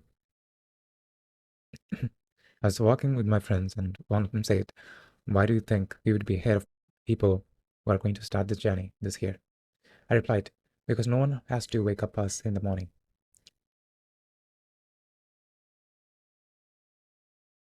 We were learning, learning, and learning when it was just early in the game. It has been more than 1 year. The things we had taken on compounded to an extent where we would have never thought of. If any book is unable to make me sit there for hours to extract the vast amount of truth in it, I'd be reluctant to hold it. Let's analyze some thoughts on reading books. Every book has something to learn from. Why not read anything?" So that basically falls into any benefit mindset. And I'll say that here's the thing, I just don't buy it. Replicating words from the book. Why sit there for hours on one idea when I can read some other books? This applies to the hustle culture of the game I'm playing. People tend to read more books, more and more books, and I can just say that it just cancels to zero. Just like a tool having multiple functionality is a mediocre tool, a brain which consumes thousands of books actually has nothing in it. You have to stop citing the equation of reading more books equals becoming more intelligent. The more you try to understand books, the slower you read. This is a quotation. This is true, but people get it backwards. The slow readers think that okay, I understand books, and the fast readers think that this is nonsense. Books have to be executed right away. Most of the books I read, I forgot them after a few weeks. But when I faced a specific situation, specific lessons from that book came to me, and I knew how to act on it. Even if I failed to act on it, I was reminded of the lesson. Thanks to my college friend for asking me why I don't read fiction, that led to this early output of this chapter. Chapter 23. Why don't I attend funerals? I always get nagged about social rules. If somebody dies, you should go attend their funeral. It's morally and ethically bad not to go. And I stay bold with my perception. When a soul dies, the body that is left over is nothing to admire. The soul only took the help of us to cultivate things and build something which it found remarkable. Our bodies fundamentally evolved to become the best of use to our mind. Once the mind dies, there's no perception, there's no thought in the neurons, which were active through one's whole lifetime. No longer they do their work. The body just becomes like any other objects we see around, unconscious, non-living objects. I won't bring cultural norms in of a funeral in here. Anytime a person dies, whatever you wish to do with the body of him, you may bury it, turn it into ashes. There's no reason to get hundreds of people lined up to see him buried or turned into ashes. All you're doing is celebrating burying a dead body. I see no point in it. But yeah, burying the dead body is important. I think family members, along with some help, can do that. Otherwise, the dead body would be rotting around. I see people attending funerals of people whom they have never seen in a decade. But still, you get to know watching their dead body crying up some tears is important. Let's bash myself now. When a dying relative of mine is out there in the hospital, still alive, you want to see his near and dear ones there. I think there's no need to clog the way to a hospital. It's not that I won't attend any funeral, but I know which funerals to attend. Even clarifying the site, I'd rather meet them early on and do a favor to them when I'm sick and down. That's when they really need to be seen after. I shall really ask here, why do people not attend their relatives while they're sick and down, instead go there when they're dead? Is it just a personal flaw within us that we care more about the dead person than a sick person? I could rather run to my loved ones while they're sick and down than to visit them when they're dead. Wouldn't I like people to attend my funeral? Unless you're getting some immense amount of value from the funeral, you should not, because I don't identify with my body. My mind is what I am. I'd likely donate my body to science. At least the body is contributing to solving psychiatric illnesses. Or if it's of no use, just bury it anywhere. where the plants would get the nutrients most effectively. The body is nothing without the mind. It's just another non-living object. Don't attend funeral if you just spend the time on something that could change the world for the better. Maybe feeling small in comparison to attending a funeral, but I assure you that it's not. Therefore, as I have talked so far, I hold my accountability of only attending the funeral of people that I've stayed deeply connected to while he was sick, while he was down. Everybody should ask themselves why they are more prone towards attending deaths instead of sickness. In fact, many people die because of the unavailability of a person to take care of them. Where were those very people who attended the funeral just after death back then? Visit the sick, not the dead. Why I don't believe in any religion? That comes down to the 24th chapter.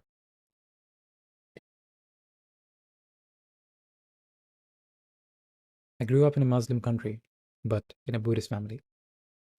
As a kid, I always wanted to satisfy or impress my parents. And that's why I abided by the religious laws pretty well, without ever asking why. At a very young age, I had a person who held significant amount of value in my life. She was from another caste and creed, and I had been interested in studying other religions from her. Religions are preset laws to abide by. They're non-negotiable, and one engaging himself in has to abide by every other individual law. If not, he would be punished in his current presence of, or afterlife, as they say it. Any ism is unlikely to get you to where you want to go. Life is a constant search for truth. Though there isn't anything called absolute truth, it's a quest of going from wrong to slightly less wrong. I've tried becoming close to God, being spiritual, meditating daily, citing destiny. None of them would work for me. And I'm not even constrained within my own space. All the prescriptionized methodology of how to live a good life just opened another room for me to get pissed off at life even more. I'm not an atheist. Atheism is also a religion. Vague definitions are out there which may interpret that atheist is someone who doesn't believe in any religion. I'm also none of that. What am I? I'm absolute zero. I don't try to portray myself as a spiritual person, nor do I perceive any religion as bad. There is nothing inherently evil in believing one. But there is a common misconception which I want to clarify. People think that if there were no religion, no ideology, no dogma, that people would be massacred. I don't think it's I think it's the quite opposite one. Because some people are individualistic and they don't want to be pulled into obsolete definitions. Still, people don't leave them alone. You have to realize that there are people on this earth who don't want to be called something great or someone or something. They just don't fit your definitions and symbols, and they're still good people. And the world wouldn't become worse if everybody just turned out to be like that. With that sentiment, you allow yourself to be inhuman with anybody who doesn't agree with your belief. You act up in this sentiment and allow yourself to turn into a vicious little creature. People get born into a certain household. Whatever the parents believe, they're fed to those ideologies. They don't even realize that they're being fed something despite their own want to ever taste it. They continue living the life, never actually rethinking their beliefs. They build a sentiment within themselves without ever judging it with a third perspective. And yeah, they're suckers for irrelevancy, most vicious, most obtuse, and most harmful creatures to ever exist in history. Their language and speaking style say most about them. You can see an anger in their eyes towards someone with a different belief. They're always ready to hit the person who's beside them every day with a brick, if for once they find themselves in a conflict related to their sentiment. That's why I'm complete zero. The people I spent most of my time with are also zeros. 25th chapter, Reasonable Love. You get to have one overwhelming desire in your lifetime, and the universe is bound to give you that thing. Universe, as the words convey, is united verse. United means gathering or all together. Verse means rhythms. Piano players may know better what a verse is. It's harmony that holds all the sounds together to make it soothing for our ears. Here, the verse says, We are the rhythm who give human entity a harmony. It can be that you want to get rich, maybe you want someone to care about deeply, or you want to stay healthy and not talk around diseases once in a while. Anything you want, anything you want it has to be that overwhelming desire, and everything else is contradictory. When you're seeking out something or someone to become happy, you're allowing yourself to be unhappy in the meantime. You don't need anyone or anything to make you happy. If anyone affirms himself that they can only be happy after they get X or become Y, that X or Y becomes their new prison. Even with love and relationships, it goes deeper. If you're seeking out happiness within something or someone else, when the right thing should be quite the opposite. Once you become happy by yourself, you then may be able to share that happiness with someone you think is worthy of it. As Neville said, you can also find someone who is just as happy as you are. The secret to a happy life, happy relationship is two happy people. You have to set boundaries according to the things you've learned so far. You should not be reluctant to let those mistakes happen again. It's been a profound mistake of mine to change an entity I love. It doesn't work that way. If you want to change someone so that you can love him or her, you should instead love someone who has already changed or fits that criteria. People have their own standards when it comes to choosing someone to share their existence on life in general. If someone gets rejected by an individual, it doesn't mean that he or she is unlovable or unlikable. You can't match those standards up analytically. They're completely individualistic, and the more you try to match them up, the more you dig yourself down the rabbit hole. There is nothing such as low standards or high standards. If someone can't fit into a standards of other person that they want to be with, it doesn't mean he or she is of low standard. Instead, what it means is that someone is not likely the person who would usually have those standards figured out along with you. It's even better to create boundaries. When you have your own standards, you won't be throwing stones in the dark. In the very moment you start telling yourself, setting boundaries, remember, you can't wait for life to happen. Destiny doesn't exist, and you create your own destiny. When you cultivate a healthy diet for yourself, you're likely to attract someone who takes a good care of the diet alongside you. When you start cultivating the habit of reading books, you're likely to attract someone who respects your space and reads alongside you. Yes, only by valuing yourself, you improve on the relationship that you have onwards. That's what reasonable love is. Chapter 26, AI versus AGI. Everybody got to know about AI vastly after the widespread of OpenAI's chatbot ChatGPT. Many AI integrated startups are getting launched, and they are really fascinating. I was fascinated with Perplexity. Its CEO of Incinevas articulately explained one phenomena in one of his talks. It's still stuck within my mind. One day I was talking to my high school classmate. He was studying the first chapter of academic info and tech book. Info and Tech. It was the book name in Bengali. There was a thing called AGI, artificial general intelligence. While I talked about the thing for a bit, he continued on explaining how his teacher told him this and that about AGI. When we hear the word AGI, we instantly get reminded of job replacement, less than humans, and so on.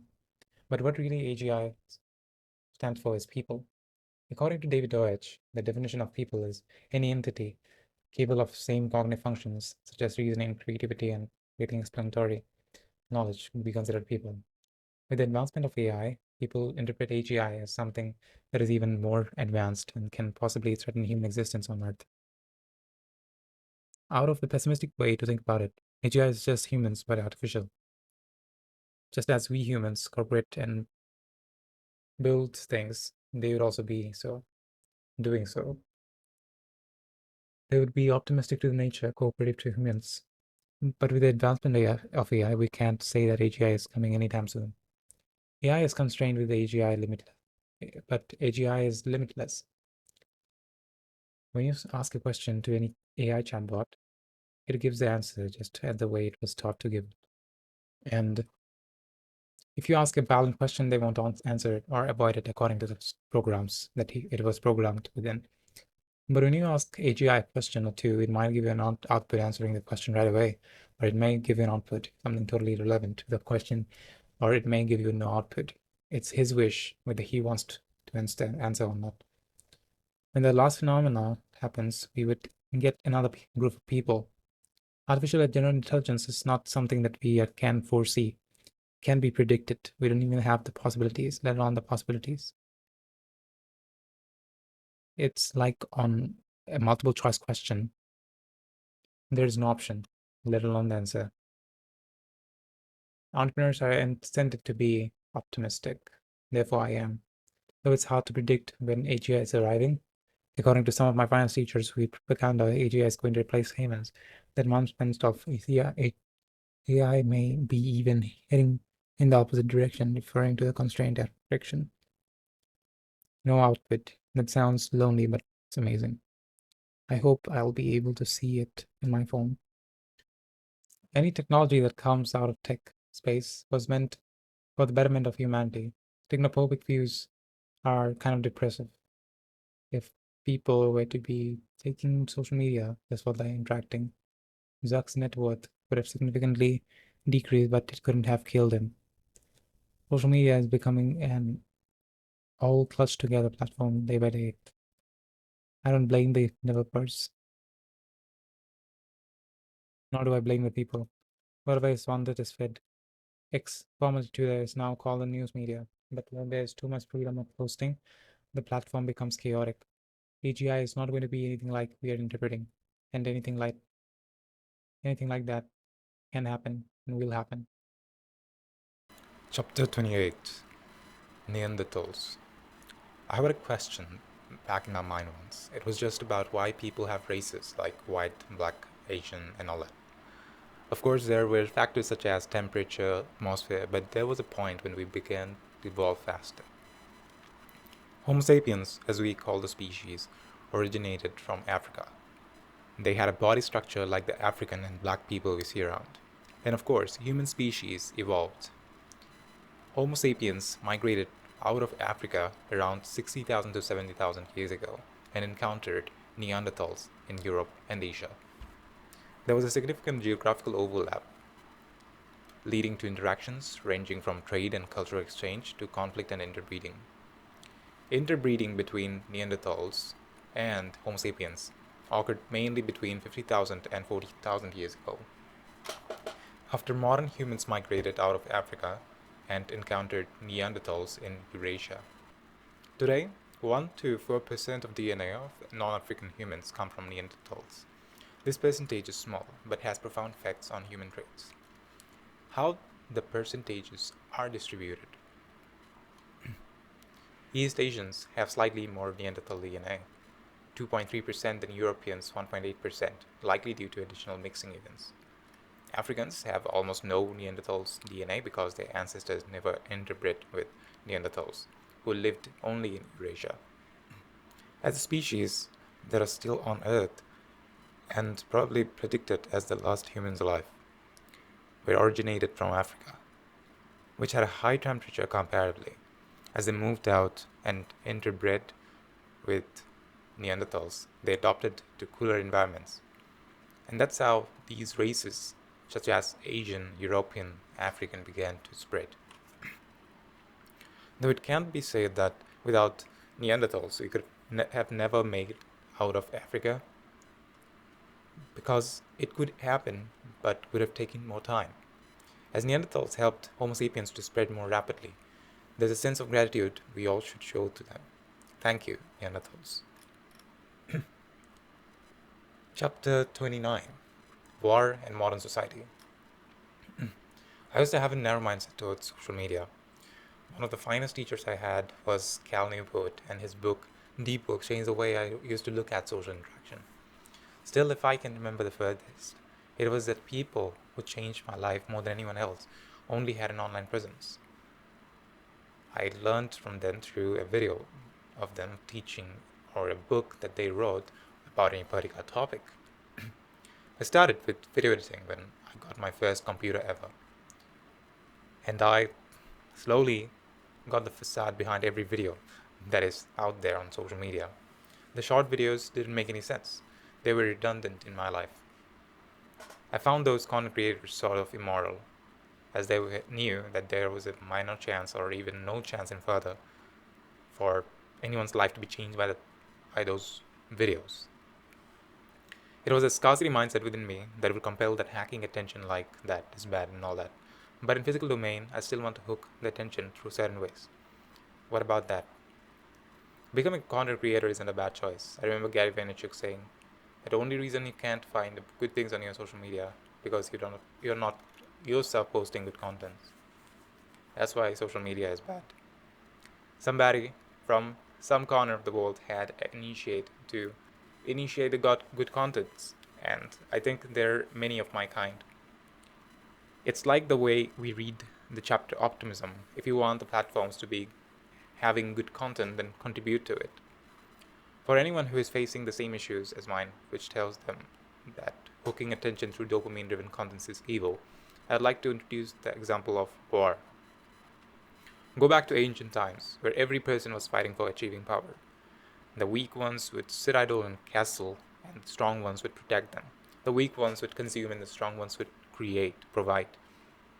The strong ones would thrive, and the weak ones would sit idle. The world had shifted to a knowledge-driven economy. It really has become a matter of knowledge and technology. Physical strength rarely has the power it used to have, and that's why Silicon Valley has more power than any military combined. I see social media and any other addictive thing like that just the way it has been since the beginning. The strong ones would create so that the weak ones could consume. At the end of the day, that's what they want, right? That's what they want to eat, a pile of videos and dopamine driven content just for the sake of it. I wrote another verse some months ago, which was, okay, you're creating short video content. Why are you creating that? Because people's attention span is slow. Or why their attention span is slow? Because they watch short videos. Now, who makes short videos? You. So this is kind of a loop that people get into while not being able to take the responsibility of the people that are going to watch the social media content and short videos that doesn't help them in any way. Chapter 30, Verse on Anxiety. The solution of any problem lies within the problem itself. Kapil Gupta. Throughout life, we tend to think everybody's enjoying a better life than ours. Depression, anxiety, panic attacks, all these things have been already negatively interpreted. We're bound to suffer in this lost of belief in, where everybody else seems to be happy, and we think something might be wrong with me. I remember an old post of mine which said, I wish people were as happy as they show on their social media handles. Logging into our accounts, being instantly hooked by a post which says, a girl from the poorest family ever came in the 0.01 position in a well-known university. Then again, knocking on the door comes in a voice, something is really wrong with me, or if she can, I can do it too. In a country like mine, students are found dead falling from 10-story buildings, but when the concern about students' mental health rises, the parents say, that can't be my child. If in a country every other student is aiming to be a doctor or engineer, there's a problem right there. Human civilization was built with divergent interest, and of course their divergent interest didn't get formed after failing to be any of the occupations above. The tutors even encourage students to go around specific lanes, and there are two reasons for that. Anyone who says the truth doesn't last long, because society functions on lies. What else would they make money off? That's the second reason. But I want to deep dive into this topic. Dive deep into this topic with a few more students being dead in the following years and some social approval. I think the game will be around for a long time. The responsibility is to take, is not to be around it. Yeah, I think from any lesson, any incident, any situation, what you learn is basically to either let go of the situation or learn something of a lesson that you can apply to your own life. Because if you see a crime and sit there watching that, it just might be time that you have taken action, because you would be whining about why the world is this way. And I'll finish with a very profound verse. If you judge a fish by its ability to climb a tree, it'll spend its whole life thinking it's stupid. There's this anxiety catalog. The sense that something is wrong with you is a problem. It's all the social conditioning that has convinced you that if you feel negative emotions, you aren't alright. But at the end of the day, it's all you. There is no such thing as the good you, the bad you. If there was no existence of evil, there would be no value of good. The conditioning that you have to fix your anxiety, or you have to be happy. This is the problem. You don't have to. That comes back to prescriptions. Prescriptions, as Kapil Gupta says it, are how-tos. You can't make an absolute module for happiness. The consequence of improving happiness by reading this article or any book on it is that it will be your new prison. You will be stuck to these words thinking, what am I doing wrong? When you're doing everything wrong. Try to dig deeper into others' lives. You'll see complex diseases and mental chaos going on in their lives too. That's how you learn to share yourself with others and choose whom to share yourself with wisely. There is nothing wrong with living within a complex anxiety, other mental chaos. The fundamental problem lies within the desire to resolve it. Once you realize that these are part of yourself, you start embracing it fully and you are set free. That's the beautiful part of the human entity. Chapter 31. How-tos. Intelligent people don't have to have their way shown by others. They can craft it on their own and they're irreplaceable for an eternity. Sapping away your attention to network tools while you work on something is important. Something that is important. Maybe you are getting bored and you turn on music to get through the boredom. You may say there's nothing wrong with it. You deep down know that you would be more efficient without these network tools popping out. But you continue lying to yourself that those are mild distractions and don't have anything to do with lowering my productivity.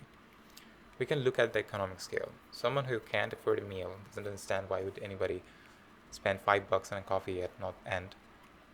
Similarly, someone else earning $100 doesn't understand why would anyone spend hundred millions of dollars in a painting. $1 million. It's happening all across the world. In the same way, someone who works on cranking widgets doesn't understand why anyone would spend time to improve on their workspace or productivity. If you go to Buffett and ask for investing advice, he would give you a half-baked answer because even he doesn't know the halfway he got there. If you really have the desire underneath, you would just do things within an organized system. You would not wait for someone to give you tutorials on how to do something or why to do something. I was done with people asking how to do this, what books to read, what podcasts to hear, just for them to ignore what I said and go down the rabbit hole again, until they see another carrot above their head. Carrots here are dopamine-driven motivations. If you're not driving 50 kilometers to meet me and discuss something, you're not really serious about the topic. Knowledge is infinite leverage. That's why people hire consultants. When someone is giving you something invaluable in exchange of what they are inheriting from you, that's the only time they would be serious because they would be feeling indebted towards the information. Most people I meet on a daily basis, when we sit down to talk something serious, they are nodding their heads and busy with reacting comments on Instagram. And I'm not allowing myself to be disappointed by your packed up rabbit habits. Get yourself prepared first, get your mind together. Read books, get on your own way of being. Understand and reveal each day as you go by.